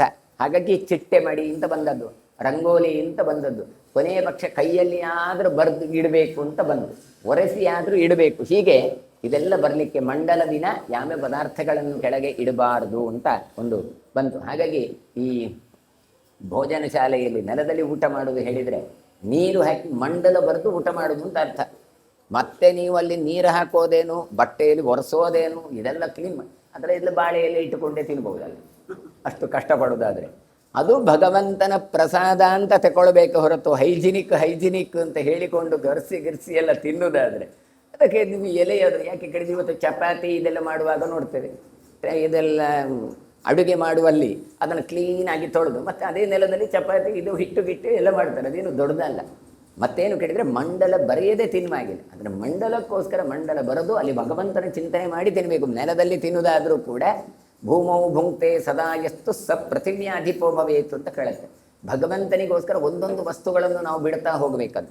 ದೇವರೇ ನಿನಗೆ ಬಿಡಲಿಕ್ಕೆ ನಮ್ಮ ಹತ್ರ ಏನೂ ಇಲ್ಲ, ಹಾಗಾದರೆ ಏನು ಮಾಡಬಹುದು ಕೇಳಿದರೆ, ತಿನ್ನುವಂಥ ಎಲೆಯನ್ನು ನಿನಗೋಸ್ಕರ ಬಿಡ್ತಾ ಇದ್ದೇನೆ ಅಂತ ಹೇಳಿ ತಾನು ನೆಲದಲ್ಲಿ ಮಂಡಲ ಬರೆದು ಆ ಮಂಡಲದಲ್ಲಿ ತಾನು ಊಟ ಮಾಡಿದ ಅಂತಾದರೆ ಅವನು ರಾಜನಾಗ್ತಾನೆ ಎನ್ನುವ ಪುಣ್ಯವನ್ನು ಪದ್ಮಪುರಾಣ ಕೊಡದು. ಹಾಗಾಗಿ ಇದು ಬಂದ ಪ್ರತೀತಿ ಇದೇನು ಅಂಧ ಅನುಕರಣೆಯಿಂದ ಬಂದದ್ದಲ್ಲ, ಭಗವಂತನಿಗೋಸ್ಕರ ಅಂತ ಬಂದದ್ದು. ಇನ್ನು ವಿಷ್ಣುವಿನ ಭಕ್ತರ ಪಾದದ ಧೂಳಿ ಅದನ್ನು ತಲೆಗೆ ಹಚ್ಚಿಕೊಳ್ಳುವ ಪದ್ಧತಿ. ಹಾಗಾಗಿ ಅಷ್ಟು ಮಹತ್ವ ಅದಕ್ಕೆ ಇದೆ. ಹಾಗಾಗಿ ಅಲ್ಲಿ ಮಂಡಲವನ್ನು ಬರದೆ ವಸ್ತುಗಳನ್ನು ಇಡಬೇಕು ಎನ್ನುವಂಥದ್ದನ್ನು ಹೇಳ್ತಾರೆ. ಪುರಾ ಕಮಲನಾಭಸ್ಯ ಸ್ವಪತಃ ಸಾಗರಾಂಭಸೈ ಪುಷ್ಕರೇ ಯತ್ರ ಸಂಭೂತ ದೇವಾ ತರ್ಷಿಗಣಾ ಪುರ. ಹಿಂದೆ ಭಗವಂತ ತಾನು ಮಲಗಿದ್ದ, ಅಂದರೆ ಯೋಗ ನಿದ್ರೆಯಲ್ಲಿದ್ದ. ಯೋಗ ನಿದ್ರೆಯಲ್ಲಿ ಪಡಿಸುವಾಗ ವಿಷ್ಣುವಿನ ನಾಭಿಯಿಂದ ಒಂದು ಕಮಲ ಹುಟ್ಟಿತು. ಆ ಕಮಲದಲ್ಲಿ ಎಲ್ಲ ದೇವತೆಗಳು ಕೂಡ ಆವಿರ್ಭವಿಸಿದ್ರು. ಅಂದರೆ ಇದನ್ನು ಏನು ಹೇಳುತ್ತಾರೆ ಕೇಳಿದರೆ, ಏಷ ಪೌಷ್ಕರಿಕೋ ನಾಮ ಪ್ರಾದುರ್ಭಾವ ಪ್ರಕೀರ್ತಿತ ಪುರಾಣಂ ಕಥ್ಯತೆ ಯತ್ರ ವೇದಶ್ರುತಿ ಸಮಾಹಿತಂ.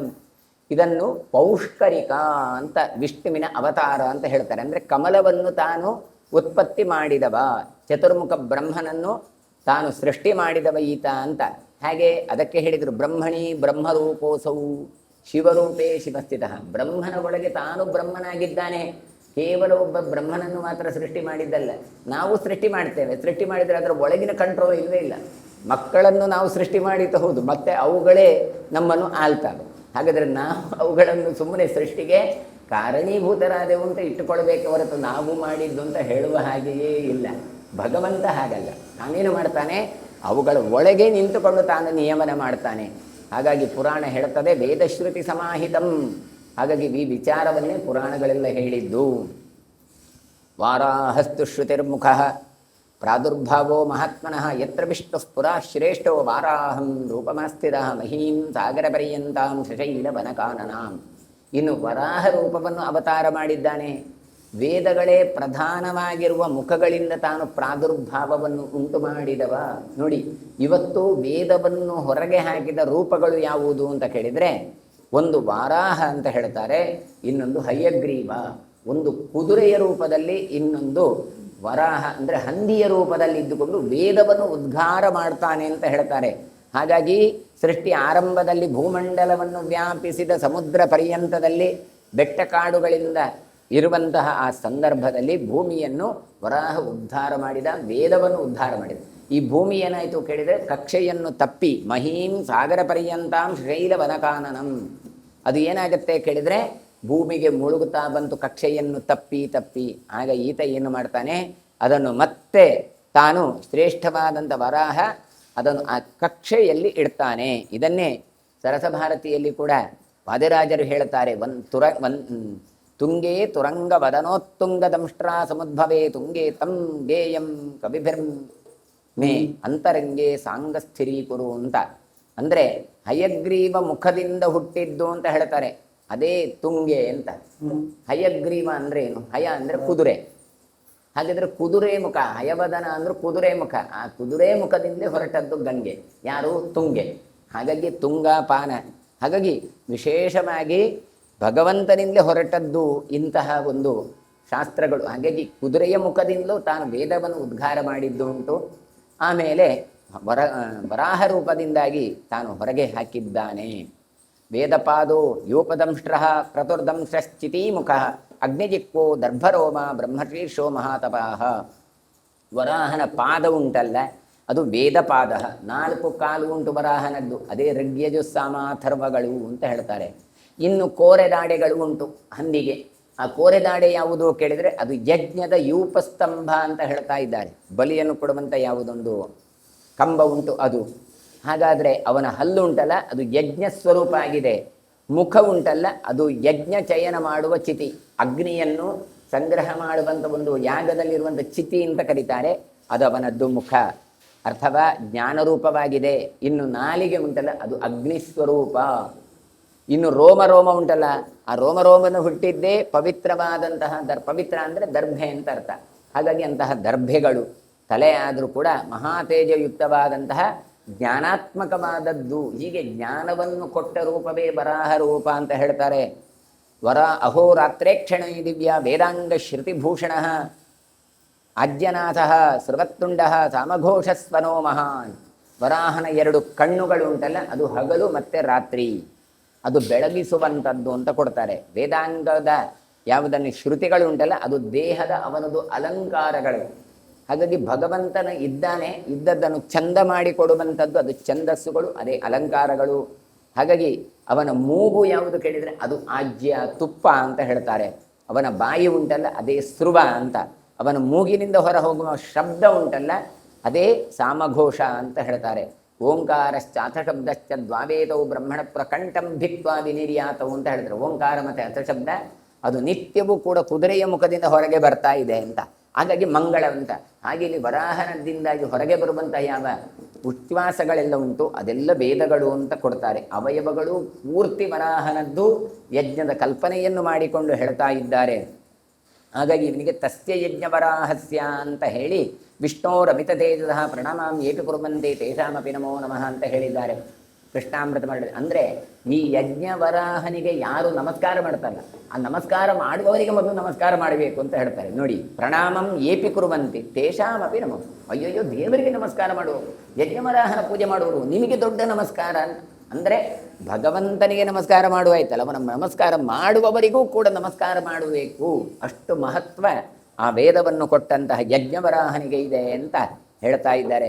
ಧರ್ಮ ಸತ್ಯಮಯ ಶ್ರೀಮಾನ್ ಧರ್ಮ ವಿಕ್ರಮ ಸತ್ಕೃತಃ ಪ್ರಾಯಶ್ಚಿತ್ತ ನಖೋಧೀರ ಪಶುಜಾನುರ್ಮಹಾವೃಷಃ. ಇನ್ನು ವರಾಹನಾದರೂ ಕೂಡ ಒಳ್ಳೆಯ ಕಾಂತಿಯುಕ್ತನಾದವ, ಧರ್ಮ ಸತ್ಯ ಸ್ವರೂಪನಾಗಿದ್ದುಕೊಂಡು ಧರ್ಮವನ್ನು ರಕ್ಷಣೆ ಮಾಡಿದ ರೂಪ. ಅವನ ನಖಗಳು ಉಂಟಲ್ಲ, ಉಗುರುಗಳು, ಅದೇ ಪ್ರಾಯಶ್ಚಿತ್ತ ಅಂತ ಹೇಳಿದ್ದಾರೆ.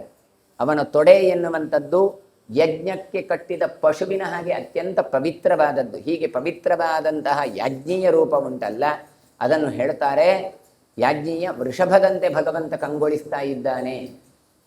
ಉದ್ಗಾತ್ರಾಂತೋ ಹೋಮಲಿಂಗ ಫಲಬೀಜ ಮಹೌಷಧಿ ವಾಯುವಂತರಾತ್ಮ ಮಂತ್ರಸ್ಥಿತ್ ವೃತ್ತಃ ಸೌಮ್ಯ ದರ್ಶನ. ಇನ್ನು ಯಜ್ಞವರಾಹರನ್ನು ಚಿಂತನೆ ಮಾಡಿ ಒಂದೊಂದು ಪಾರ್ಟಿನಲ್ಲಿಯೂ ಕೂಡ ಯಜ್ಞದ ಕಲ್ಪನೆಯನ್ನು ಕೊಟ್ಟವ ಈತ ಅಂತ. ಅವನ ಕರಳು ಬಳ್ಳಿ ಉಂಟಲ್ಲ, ವರಾಹನ ಕರಳು ಬಳ್ಳಿ, ಅದು ಏನು ಕೇಳಿದರೆ ಉದ್ಗಾತ್ರ ಎನ್ನುವಂಥ ಯಜ್ಞ ಋತ್ವಿಗಿನ ಸಾನ್ನಿಧ್ಯವನ್ನು ಹೊಂದಿದೆ. ಅಂದರೆ ಅಲ್ಲಿ ಏನು ಮಾಡ್ತಾರೆ ಕೇಳಿದರೆ ಉದ್ಗಾತ್ರ ಅಂತ ತಾನು ಯಜ್ಞದಲ್ಲಿ ತಾನು ಸ್ತೋತ್ರವನ್ನು ಮಾಡುವವ ಎಲ್ಲ ಇರ್ತಾನೆ, ಅಂಥವನದ್ದು ಕರಳು ಬಳ್ಳಿ ಉಂಟಲ್ಲ ಅದು ಭಗವಂತನದ್ದು. ಹೋಮದ ಚಿಹ್ನೆಯಿಂದ ಕೂಡಿದವಾತ ಅಂತ ಹೇಳ್ತಾರೆ. ಇನ್ನು ವರಾಹನ ಯಜ್ಞ ಜನನೇಂದ್ರಿಯ ಅಥವಾ ಉಪಸ್ಥ ಅಂತ ಏನು ಹೇಳ್ತವೆ, ಅದು ಹೋಮದ ಚಿಹ್ನೆಯನ್ನು ಪಡ್ಕೊಂಡಿದೆ. ಫಲಪ್ರದವಾದಂತಹ ಬೀಜ ಉಂಟಲ್ಲ ಅದು ಮಹಾ ಔಷಧಿ ರೂಪವಾದದ್ದು. ಶ್ರೇಷ್ಠವಾದ ಇವನದ್ದು ಔಷಧಿಗಳೇ ವೀರ್ಯವಾದಂಥದ್ದು, ವೀರ್ಯ ಬೀಜ ಅಂತ ಹೇಳ್ತಾರೆ. ಇನ್ನು ಒಳಗೆ ಸಂಚರಿಸುವ ಗಾಳಿ ಅದು ಮುಖ್ಯ ಪ್ರಾಣ ಅಂತ ಹೇಳ್ತಾರೆ. ವಾಯುವಂತರಾತ್ಮ ಮಂತ್ರ ಸ್ಥಿಗ್ ವೃತ್ತ ಸೌಮ್ಯ ದರ್ಶನ. ಇನ್ನು ಮಂತ್ರಾತ್ಮಕವಾಗಿರುವಂಥದ್ದು ಅವನದ್ದು ನಿತಂಬಗಳಿದ್ದರೆ ಸೌಮ್ಯವಾದ ನೋಟ ಉಂಟಲ್ಲ ಅದನ್ನು ಸೋಮರಸ ಅದರಿಂದ ಕೂಡಿದವ ಅಂತ. ಅಂದರೆ ಎಲ್ಲವೂ ಯಜ್ಞಮಯವಾಗಿ ವರಾಹರೂಪನ ಚಿಂತನೆಯನ್ನು ಹೇಳಿ ವೇದಿಸ್ಕಂಧೋ ಹವಿರ್ಗಂಧೋ ಹವ್ಯಕವ್ಯಾತಿ ವೇಗವಾನ್ ಪ್ರಾಗ್ವಂಶಕಾಯೋ ಮತಿಮಾನ್ ನಾನಾ ದೀಕ್ಷಾಭಿರರ್ಚಿತ. ಇನ್ನು ಅವನ ಹೆಗಲು ಅಂದರೆ ಏನು ಭುಜ ಅಂತ ಹೇಳ್ತೇವೆ, ಅದು ಯಜ್ಞದ ವೇದಿಕೆ, ಅದನ್ನು ವೇದಿ ಅಂತ ಕರೀತಾರೆ. ಅವನ ದೇಹದ ಪರಿಮಳ ಉಂಟಲ್ಲ ಅದು ಹವಿಸ್ಸು. ಯಜ್ಞದಲ್ಲಿ ಹವಿಸ್ಸಾಕಿದಾಗ ಒಂದು ಪರಿಮಳ ಬರುತ್ತೆ, ಯಜ್ಞವರಾಹನ ಪರಿಮಳ ಅಂತ ಹೇಳ್ತಾರೆ. ಅವನ ದೇಹ ಅತಿವೇಗವಾದದ್ದು, ಅದನ್ನು ಹವ್ಯ ಕವ್ಯಗಳು ಅಂತ. ದೇವತೆಗಳಿಗೆ ಕೊಟ್ಟರೆ ಹವ್ಯ, ಪಿತೃಗಳಿಗೆ ಕೊಟ್ಟರೆ ಕವ್ಯ ಅಂತ ಆಗಿದೆ. ಅವನ ದೇಹ ನಿತ್ಯ ಮುಕ್ತರಿಗೂ ಆಶ್ರಯವಾದದ್ದು. ನಮಗೆ ನಿಮಗೆ ಮಾತ್ರ ಅಲ್ಲ, ಮೋಕ್ಷ ಆದ ಬಳಿಕವೂ ಕೂಡ ವರಾಹನ ಚಿಂತನೆ ಬೇಕು. ವರಾಹನಿಗೆ ಅವರು ನಮಸ್ಕಾರ ಮಾಡಲೇಬೇಕಾದದ್ದು. ಜ್ಞಾನಸ್ವರೂಪಿಯಾದ ಇವನು ನಾನಾವಾದಂಥ ಸತ್ಕರ್ಮದ ದೀಕ್ಷೆಗಳನ್ನು ಪಡೆದವನಾಗ್ತಾನೆ ಅಂತ ಹೇಳ್ತಾರೆ. ಏವಂ ಯಜ್ಞವರಾಹೇಣ ಭೂತ್ವ ಭೂತಹಿತಾರ್ಥಿನ ಉದ್ಧೃತ ಪೃಥ್ವೀ ಸರ್ವ ಸಾಗರಾಂತರಿತಾಪುರ. ಈ ರೀತಿಯಾಗಿ ಸಮಸ್ತ ಪ್ರಾಣಿಗಳ ಹಿತಕ್ಕೋಸ್ಕರ ತಾನೇನು ಮಾಡ್ತಾನೆ, ಯಜ್ಞವರಾಹ ರೂಪವನ್ನು ತಾಳಿ ತಾನು ಸಾಗರವ್ಯಾಪಿಯಾದಂತಹ ಮೇದಿನಿಯನ್ನು ಮತ್ತೆ ಉದ್ಧರಿಸ್ತಾನೆ ಭಗವಂತ. ವಾರಾಹ ಏಷಕಥಿತೋ ನಾರಸಿಂಹಮತ ಶೃಣು ಯತ್ರ ಭೂತ್ವ ಮೃಗೇಂದ್ರೇಣ ಹಿರಣ್ಯಕಟಿಪುರ್ಯತ. ಈಗ ವರಾಹದ ಚಿಂತನೆಯನ್ನು ಕೊಟ್ಟೆ, ಮುಂದೆ ನಾರಸಿಂಹ ವಪುಹು, ನರಸಿಂಹ ಅವತಾರದ ಚರಿತ್ರೆಯನ್ನು ನಿನಗೆ ತಿಳಿಸ್ತೇನೆಪ್ಪ. ಹೇಗೆ ಇದೆಲ್ಲ ವಿಸ್ತೃತವಾಗಿ ಹೇಳ್ತಾ ಇಲ್ಲ, ಅವರು ಹೇಳ್ತಾರೆ. ವರಾಹನ ಕಥೆಯನ್ನು ಮುಗಿದ ನಂತರ ನರಸಿಂಹನ ಅವತಾರದ ಕಥೆಯನ್ನು ಹೇಳ್ತೇನೆ. ಪುರಾ ಕೃತಯುಗೇ ರಾಜನ್ ಸುರಾರಿರ್ ಬಲದರ್ಪಿತ ದೈತ್ಯಾನಾಂ ಆದಿಪುರುಷಶ್ಚಚಾರ ಪರಮಂ ತಪಃ ದಶವರ್ಷ ಸಹಸ್ರಾಣಿ ಶತಾನಿ ದಶಚಾಷ್ಟಚ ಜಪೋಪವಾಸಾಸ್ತಸ್ಯಾಸಿ ಸ್ಥಾನಮೌನ ದೃಢಂ ವ್ರತಃ. ಹಿಂದೆ ಕೃತಯುಗದಲ್ಲಿ ದೇವತೆಗಳಿಗೆ ಶತ್ರುವಾದಂಥ ಹಿರಣ್ಯಕಶಿಪು ತಾನು ಬಲದಿಂದ ದರ್ಪಿತನಾಗಿದ್ದ. ಇಲ್ಲಿ ತಾನು ಭೂಮಿಯನ್ನು ತಿಂದ, ತಾನು ಸ್ಥಾನದಲ್ಲಿ ಇಟ್ಟದ್ದನ್ನು ಹೇಳಿದರು, ಅಸುರರು ಕೊಂಡೋದ್ರು ಅಂತ. ಹಾಗೆ ಮುಂದೆ ಅದು ನೆನಪಾಗಬೇಕು ಯಾರಿಗೆ? ಹಿರಣ್ಯಾಕ್ಷನನ್ನು. ಹಿರಣ್ಯಾಕ್ಷನು ಕೂಡ ತಾನೇನು ಮಾಡಿದ, ಭೂಮಿಯನ್ನು ಕಕ್ಷೆಯಿಂದ ತಪ್ಪಿಸಿಕೊಂಡು ಹೋಗಿದ್ದ. ಹಾಗಾಗಿ ಹಿರಣ್ಯಾಕ್ಷನ ವಧೆ ಮಾಡಿ ಮತ್ತೆ ಭೂಮಿಯನ್ನು ಅಲ್ಲಿ ಆತ ತಾನು ತಂದು ನಿಲ್ಲಿಸಿದ್ದಾನೆ. ಇದು ಮತ್ತೊಂದು ಅವತಾರದ ಚಿಂತನೆ. ಆದರೆ ಇಲ್ಲಿ ಹೇಳ್ತಾರೆ, ಕೃತಯುಗದಲ್ಲಿ ಹಿರಣ್ಯ ಕಶಿಪು ಇದ್ದ. ಆತ ಹೇಗಿದ್ದ ಕೇಳಿದರೆ ಸುರಾರಿ ಬಲದರ್ಪಿದ. ಅವನಿಗೆ ಭಾರಿ ದರ್ಪ, ಭಾರಿ ಬಲ ಉಂಟು ಅಂತ ದರ್ಪ. ಹಾಗಾಗಿ ಇವ ಏನು ದೈತ್ಯರಿಗೆಲ್ಲ ನಾಯಕನಾಗಿದ್ದ, ಅದು ಯಾವಾಗಲೂ ಹಾಗೆಲ್ಲ ತೋಳು ಬಲ ಇದ್ದ ಕೂಡಲೇ ಎಲ್ಲರೂ ಅವನನ್ನು ಜೀ ಹುಜೂರು ಅಂತ ಮಾಡ್ತಾ ಇರ್ತಾರೆ. ಹಾಗಾಗಿ ಇವ ಮುಂದೆ ಏನು ಮಾಡ್ತಾನೆ ಗೊತ್ತಾ, ದುಷ್ಕರವಾದ ತಪಸ್ಸನ್ನಾಚರಿಸಿದ. ಹಿರಣ್ಯಕಶಿಪು ಎಷ್ಟು ಕೇಳಿದರೆ 11,800 ವರ್ಷಗಳ ಕಾಲ ಜಪ ಉಪವಾಸಗಳನ್ನು ಮಾಡಿದನು. 18 ನಿಮಿಷ ಮಾಡಲಿಕ್ಕಾಗಲ್ಲ ನಮಗೆ. ಇವ 11,800 ವರ್ಷ ತಪ ನೋಡಿ. ದಶವರ್ಷ ಸಹಸ್ರಾಣಿ ಶತಾನಿ ದಶ ಚಾಷ್ಟ ಚ.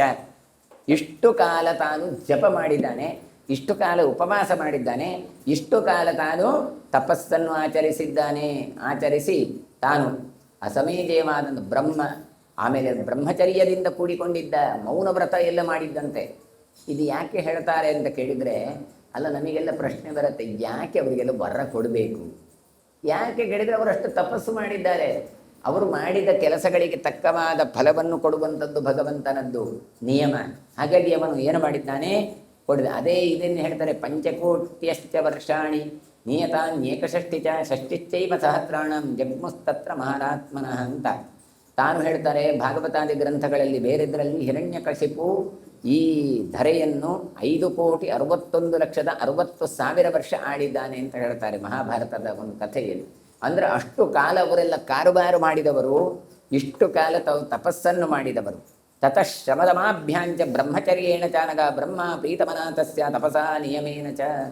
ಅದು ಮಾಡಬೇಕಾದ್ರೆ ಇಂಥ ಕೆಪ್ಯಾಸಿಟಿ ನೋಡಿ. ಇಂದ್ರಿಯ ನಿಗ್ರಹವನ್ನು ಮಾಡಬೇಕು ಅಲ್ಲ. ಇಂದ್ರಿಯ ನಿಗ್ರಹ ಅಂದರೆ ಮತ್ತೆ ಮಧ್ಯದಲ್ಲಿ ಅಯ್ಯೋ ನನಗೆ ಬಾಯಾರಿಕೆ ಆಗತ್ತೆ, ಊಟ ಆಗತ್ತೆ ಅಂತ ಯಾವುದೂ ಇಲ್ಲ. ಅದೆಲ್ಲವನ್ನು ಬಂಧನ ಮಾಡಿಕೊಂಡಿದ್ದಾರೆ.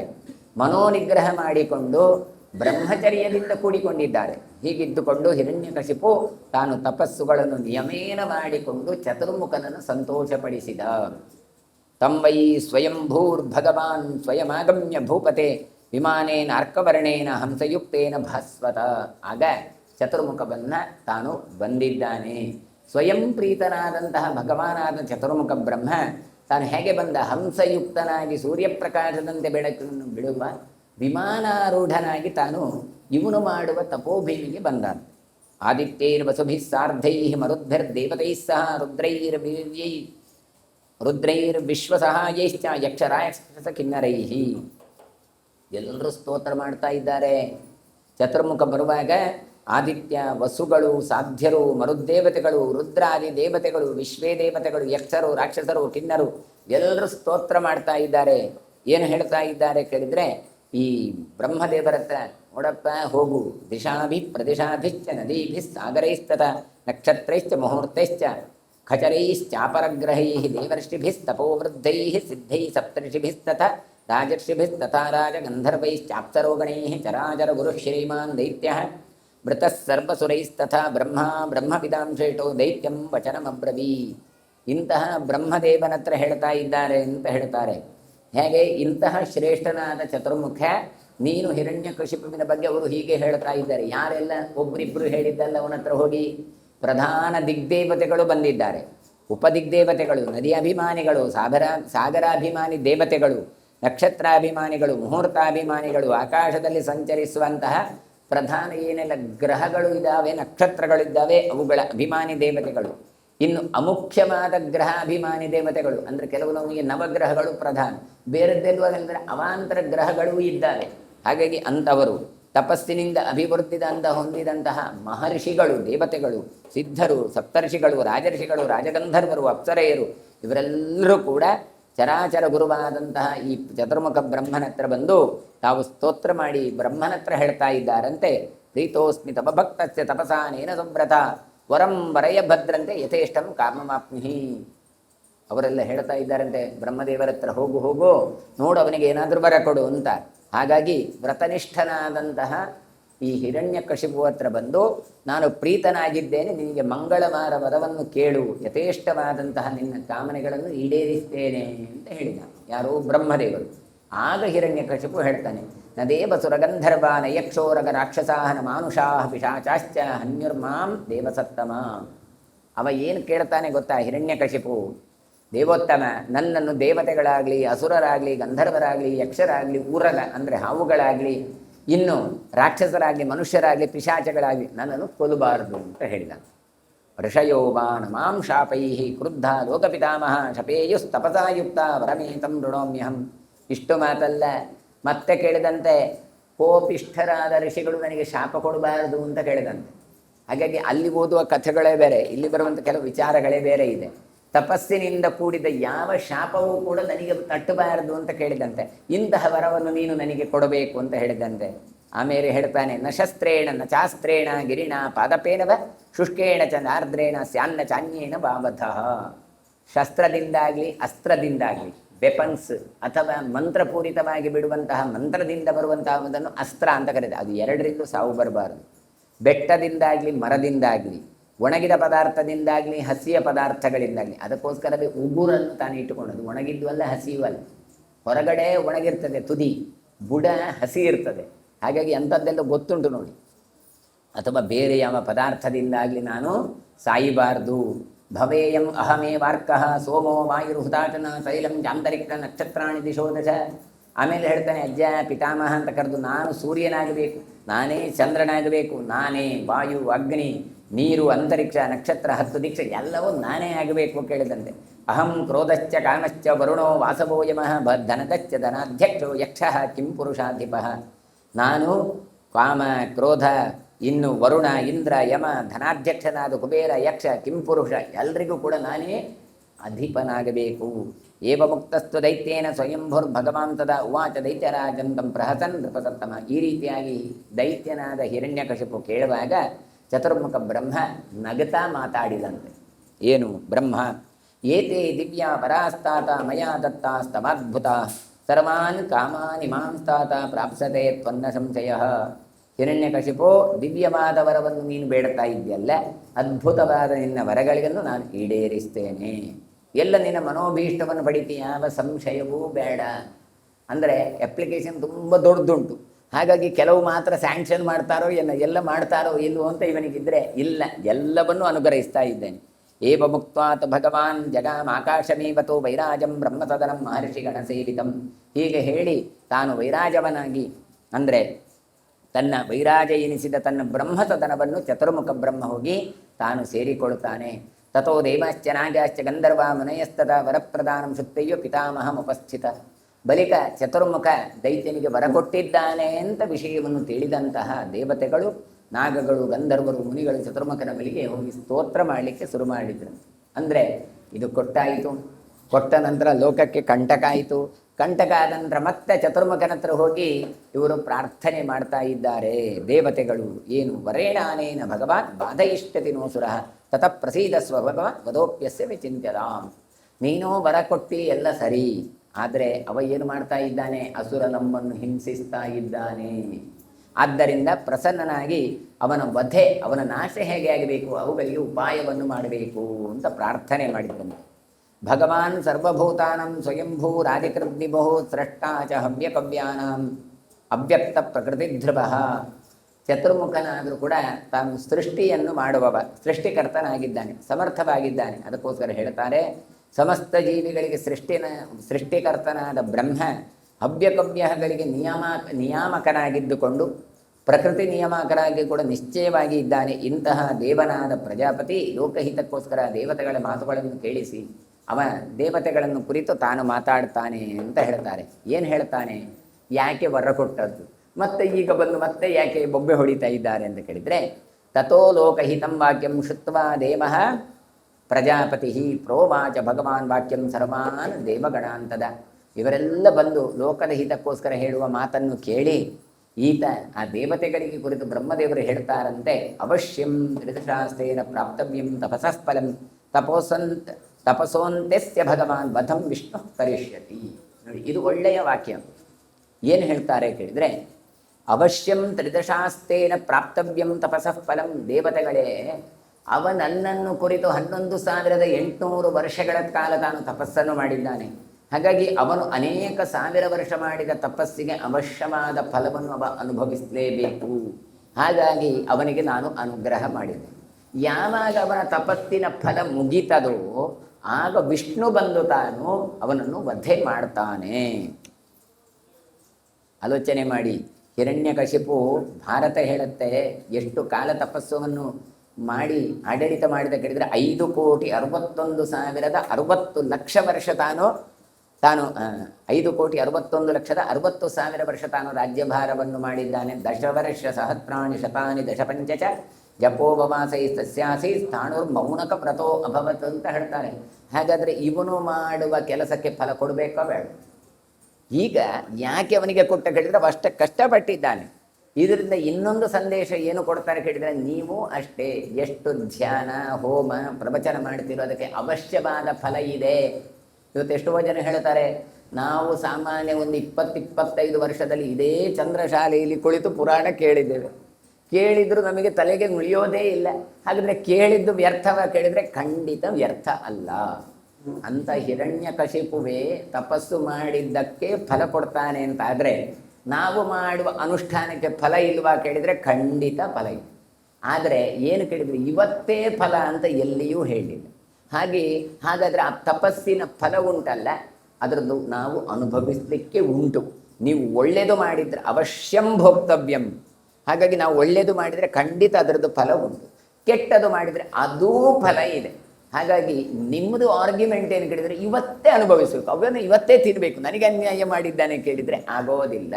ಭಗವಂತ ಅದೆಲ್ಲ ಲೆಕ್ಕಾಚಾರಗಳನ್ನು ಇಟ್ಟುಕೊಂಡು ಫಲ ಕೊಡ್ತಾನೆ. ಹಾಗಾಗಿ ಒಳ್ಳೆ ಕೆಲಸ ಮಾಡಿದರೆ ಖಂಡಿತ ಒಳ್ಳೆ ಕೆಲಸಕ್ಕೆ ಫಲ ಇದೆ. ಇವರು ಏನು ಹಿರಣ್ಯಾಕ್ಷ ಹಿರಣ್ಯಕಶಿಪುಗಳು ತಪಸ್ಸನ್ನು ಮಾಡಿದರು ನೋಡಿ. ಆ ಬ್ರಹ್ಮಚರ್ಯ ಇರಲಿಕ್ಕೆ ಸಾಧ್ಯ ಉಂಟ? ಅಷ್ಟು ಕಾಲ ಮೌನ ವ್ರತದಲ್ಲಿ ಇರಲಿಕ್ಕೆ ಸಾಧ್ಯ ಉಂಟ? ಅನ್ನ ಆಹಾರಾದಿಗಳನ್ನು ಬಿಡಲಿಕ್ಕೆ ಸಾಧ್ಯ ಉಂಟ? ಹಾಗಾದ್ರೆ ಅಷ್ಟೆಲ್ಲ ಮಾಡಿದ್ದಾರೆ. ಅದಕ್ಕೋಸ್ಕರ ಅದಕ್ಕೊಂದು ಫಲವನ್ನು ಕೊಡಲೇಬೇಕಾಗತ್ತೆ.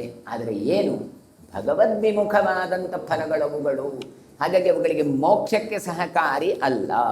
ಹಾಗಾದರೆ ಎಷ್ಟೋ ಜನ ಹೇಳೋದು ಅಂದ್ರೆ, ನಾನು ಅಷ್ಟು ಹೋಮ ಮಾಡಿದೆ, ಇಷ್ಟು ಯಜ್ಞ ಮಾಡಿದೆ, ಅದು ಎಲ್ಲದಕ್ಕೂ ಫಲ ಇದೆ. ಆದರೆ ಭಗವತ್ ಪ್ರೀತ್ಯರ್ಥವಾಗಿ ಮಾಡಿದರೆ ನಿಮಗೆ ಮೋಕ್ಷಾದಿಯೂ ಭಗವಂತ ಅನಂತ ಫಲ ಕೊಡ್ತಾನೆ. ಭಗವತ್ ಪ್ರೀತಿ ಅರ್ಥ ಇಲ್ಲದೇ ಇದ್ದರೂ ಕೂಡ ಸಾಮಾನ್ಯ ಫಲ ಎನ್ನುವಂಥದ್ದನ್ನು ಕೊಟ್ಟೇ ಕೊಡ್ತಾನೆ. ಈಗ ಅನ್ನದಾನ ಮಾಡಿದರು. ಯಾಕೆ ಅನ್ನದಾನ ಮಾಡಿದ್ರು ಹೇಳಿದ್ರೆ, ಎಲ್ರಿಗೂ ತನ್ನನ್ನು ತಾನು ಮೆರೆಸಬೇಕು. 25 ಬಗೆ ಮಾಡಿಯಾ, ನನ್ನ ಹತ್ರ ಅಷ್ಟು ಸಂಪತ್ತುಂಟು ಅಂತ ಗೊತ್ತಾಗೋದು ಬೇಡವಾ, ಮಾಡಿ ಅಂತ ಬಡಿಸಿದ ಅಂತ ಇಟ್ಟುಕೊಳ್ಳುವ ಅಂಥದ್ದು ಇದ್ದೇ ಲೆಕ್ಕಾಚಾರಗಳು. ಮನೆಯಲ್ಲಿ ಏನೂ ಇಲ್ಲದಿದ್ದರೂ ಕೂಡ ಹೊರಗಡೆ ಬಂದಾಗ ಒಂದು 25 ಬಗೆ ಮಾಡಿ ಎಲ್ಲರ ಎದುರಲ್ಲಿ ಕೂಡ 100-200 ರೂಪಾಯಿ ದಕ್ಷಿಣೆ ಕೊಟ್ಟು ನಾನು ದೊಡ್ಡ ಜನ ಅಂತ ಎಣಿಸಿಕೊಳ್ಳುವವರು ಇದ್ದಾರೆ. ಫಲ ಉಂಟಾ ಇಲ್ವ? ಅದಕ್ಕೆ ಖಂಡಿತ ಫಲ ಇದೆ. ಯಾಕೆ ಕೇಳಿದರೆ, ತಿಂದವನಿಗೆ ಹೊಟ್ಟೆ ತುಂಬಿದೆ ಅಲ್ಲ. ಅವನು ಅಹಂಕಾರದಲ್ಲಿ ಕೊಡಲಿ ಅಥವಾ ಭಕ್ತಿಯಿಂದ ಕೊಡಲಿ, ಏನೇ ಕೊಡಲಿ, ತಿಂದವನಿಗೆ ಹೊಟ್ಟೆ ತುಂಬಿದೆ. ಅದೇ ರೀತಿಯಾಗಿ ಅದೇ ಅವನು ಭಗವಂತನಿಗೆ ಪ್ರೀತಿಯಾಗಲಿ, ಬಂದವರ ಒಳಗೆ ಭಗವದ್ರೂಪ ಇದೆ ಅಂತ ಚಿಂತನೆ ಮಾಡಿ ಕೊಟ್ಟರೆ ಅದಕ್ಕೆ ಬರುವ ಫಲವೇ ಬೇರೆ. ಅವರ ಹೊಟ್ಟೆ ತುಂಬಿದೆ. ಅದೇ ರೀತಿಯಾಗಿ ಯಾವುದೇ ಕೆಲಸ ಮಾಡಿ ಅದು ನಿಷ್ಫಲ ಅಲ್ಲ. ಆದರೆ ಉದ್ದೇಶ ಎಲ್ಲಿ, ಅದರ ಮೇಲೆ ಅದು ಡಿಪೆಂಡ್, ಅದು ನಿಲ್ಲುವಂಥದ್ದು. ಹಿರಣ್ಯಕಶಿಪು ತಾನು ಅಷ್ಟು ಕಾಲ ತಪಸ್ಸು ಮಾಡಿದ್ದಾನೆ, ರಾವಣಾದಿಗಳು ಅಷ್ಟು ತಪಸ್ಸು ಮಾಡಿದ್ದಾರೆ. ಅದಕ್ಕೆ ಫಲವನ್ನು ನಾನು ಖಂಡಿತ ಅದಕ್ಕೊಂದು ಫಲ ಕೊಡಲೇಬೇಕು. ಕೊಡದೇ ಇದ್ದರೆ ನಾಳೆ ಯಾರೂ ಕೂಡ ತಪಸ್ಸನ್ನು ಮಾಡದೇ ಇದ್ದಾರು. ಹಾಗಾಗಿ ಅವರು ಮಾಡುವ ಕೆಲಸಗಳಿಗೆ ಫಲವನ್ನು ಕೊಡುವವನು ಭಗವಂತನೇ ಹೊರತು ಸ್ವತಂತ್ರವಾಗಿ ಏನೋ ಬೇಕಾದರೂ ಅಂತ ಹೇಳಿ ಮಾಡುವ ಹಾಗೆ ಇಲ್ಲ. ಹಾಗಾಗಿ ಆ ಕಾಲವನ್ನು ನಿರೀಕ್ಷೆ ಮಾಡ್ತಾರೆ. ಹಾಗಾದರೆ ಯಾವಾಗ ಫಲ ಕೊಡ್ತೀಯಪ್ಪ ನೀನು ಅಂತ ಕೇಳಿದರೆ, ಅವಶ್ಯಂ ತ್ರಿರಾಸೇನ ಪ್ರಾಪ್ತವ್ಯಂ ತಪಸಫಲಂ ತಪಸೋಂತಸ್ಯ, ಅದರದ್ದು ಅಂತ ಆಗಬೇಕು.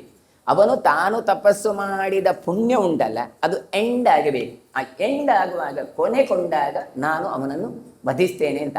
ಅದು ಕೂಡ ಹೇಳೋದು ಬ್ರಹ್ಮದೇವರು ನಾನು ವಧಿಸ್ತೇನೆ ಅಂತಲ್ಲ, ಮತ್ತೆ ಏನು, ವಧಂ ವಿಷ್ಣು ಕರಿಷ್ಠತೆ, ವರ ಕೊಟ್ಟದ್ದು ಇವ, ಕೊಲ್ಲಿಕ್ಕೆ ಯಾರು ಬರಬೇಕು? ವಿಷ್ಣು ಬರಬೇಕು. ನೋಡಿ, ಇದು ಇರುವಂಥದ್ದು. ಹಾಗಾದರೆ ವರ ಕೊಡುವಾಗ ಎಲ್ಲಿಂದ ಇವ ಸ್ವತಂತ್ರ ಕೊಟ್ಟದ್ದ?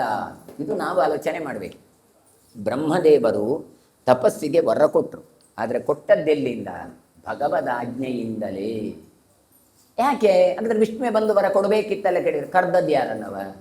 ಬ್ರಹ್ಮದೇವರನ್ನು ಕರೆದದ್ದು. ಹಾಗಾದರೆ ಯಾರು ಬರಬೇಕು? ಬ್ರಹ್ಮದೇವರು ಕಂದರು. ಹಾಗಾದರೆ ಕೊಡಿಸಿದ್ದು ಯಾರು? ಭಗವಂತನೇ ಬ್ರಹ್ಮದೇವನ ಮೂಲಕ ವರವನ್ನು ಕೊಡಿಸಿದ. ಮತ್ತೆ ಕೊಂದದ್ದು ಯಾರು ಕೇಳಿದರೆ, ಮುಂದೆ ಭಗವಂತನೇ ಅವನನ್ನು ನಾಶ ಮಾಡ್ತಾನೆ. ಅದು ಯಾಕೆ ಅಂತ ಹೇಳಿದರೆ, ಅದು ಭಾಗವತದಲ್ಲಿ ಬರುತ್ತೆ. ಈ ಕಶ್ಯಪರು ಸಾಯಂಕಾಲದಲ್ಲಿ ತಾವು ಅನುಷ್ಠಾನಕ್ಕೆ ಎಂದು ಹೊರಡಬೇಕಾದ್ರೆ ಅದಿತಿ ಬಂದು, ಇವಳು ದಿತಿ ಬಂದು ಹೇಳ್ತಾಳೆ, ನೋಡಿ ಅದಿತಿಯ ಮಕ್ಕಳೆಲ್ಲ ಸ್ವರ್ಗಕ್ಕೆ ಏರಿದ್ದಾರೆ, ಅವ್ರಿಗೆ ಒಳ್ಳೊಳ್ಳೆ ಮಕ್ಕಳು ಬಂದಿದ್ದಾರೆ, ನನಗೆ ಒಳ್ಳೆ ಸಂತಾನ ಬೇಕು, ನನಗೆ ಮಕ್ಕಳಾಗಬೇಕು ಕೇಳಿದರೆ ಇದು ಕಾಲಯುಕ್ತ ಅಲ್ಲ, ಬೇಡ ಅಂತ ಹೇಳಿ, ಇಲ್ಲ ಇಲ್ಲ ನನಗೆ ಬೇಕೇ ಬೇಕು ಅಂತ ಹಠ ಕಟ್ತಾಳೆ. ಮುಂದೆ ತಾವು ಬಹಳಷ್ಟು ಹೇಳಿದ್ರು ಕೂಡ ಕೇಳದೇ ಇದ್ದಾಗ ಅವರ ಸಂಘವನ್ನು ಮಾಡಿ 2 ದೈತ್ಯರು ಹುಟ್ಟಿಕೊಳ್ತಾರೆ. ಹೇಳ್ತಾರೆ ರುದ್ರರ ಅನುಚರರು ಸಂತರಿಸುವ ಈ ಸಂದರ್ಭದಲ್ಲಿ ಸೇರಬಾರದು ಅಂತ, ಆದರೂ ಸೇರ್ತಾರೆ. ಸೇರಿದ ನಂತರ 2 ಅಸುರರು ಹುಟ್ಟಿಕೊಳ್ತಾರೆ. ಆಗ ಕೊನೆಗೆ ಗೊತ್ತಾದ ನಂತರ ಅವಳು ಹೇಳ್ತಾಳೆ, ಅಂದರೆ ಸೇರಿದ ಬಳಿಕ ನಾನು ತಪ್ಪು ಮಾಡಿದೆ, ಕ್ಷಮೆ ಕೊಡಬೇಕು ಕೇಳುವಾಗ ಒಂದು ವಿಷಯ ನಿನಗೆ ಪ್ರಾಯಶ್ಚಿತ್ತ ಆಯಿತು.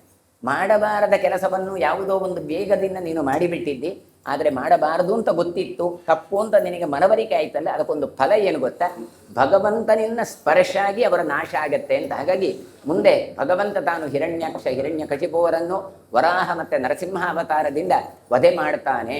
ಹಾಗಾಗಿ ಅದೆಲ್ಲ ಚರಿತ್ರೆಗಳನ್ನು ಮತ್ತೆ ನಾಳೆ ಸೇರುವಾಗ ಚಿಂತನೆ ಮಾಡುವ ಅಂತ ಹೇಳ್ತಾ ಇವತ್ತಿನ ಪ್ರವಚನ ಮಂಗಳಗೊಳಿಸ್ತೇನೆ. ಶ್ರೀಕೃಷ್ಣಾರ್ಪಣಮಸ್ತು. ಕಾಯೇನ ವಾಚಾ ಮನಸೇಂದ್ರಿಯ ನಂದನ ಶ್ರೀಶೋ ನಂದಗೋಪ ಪ್ರಿಯಾತ್ಮಜ ಯಮುನಾ ವೇಗಸಂಹಾರೇ ಬಲಭದ್ರ ಪ್ರಿಯಾನುಜ पूतना जीविता हरे शकटाकुलधन्य सच्चिदानंद विग्रह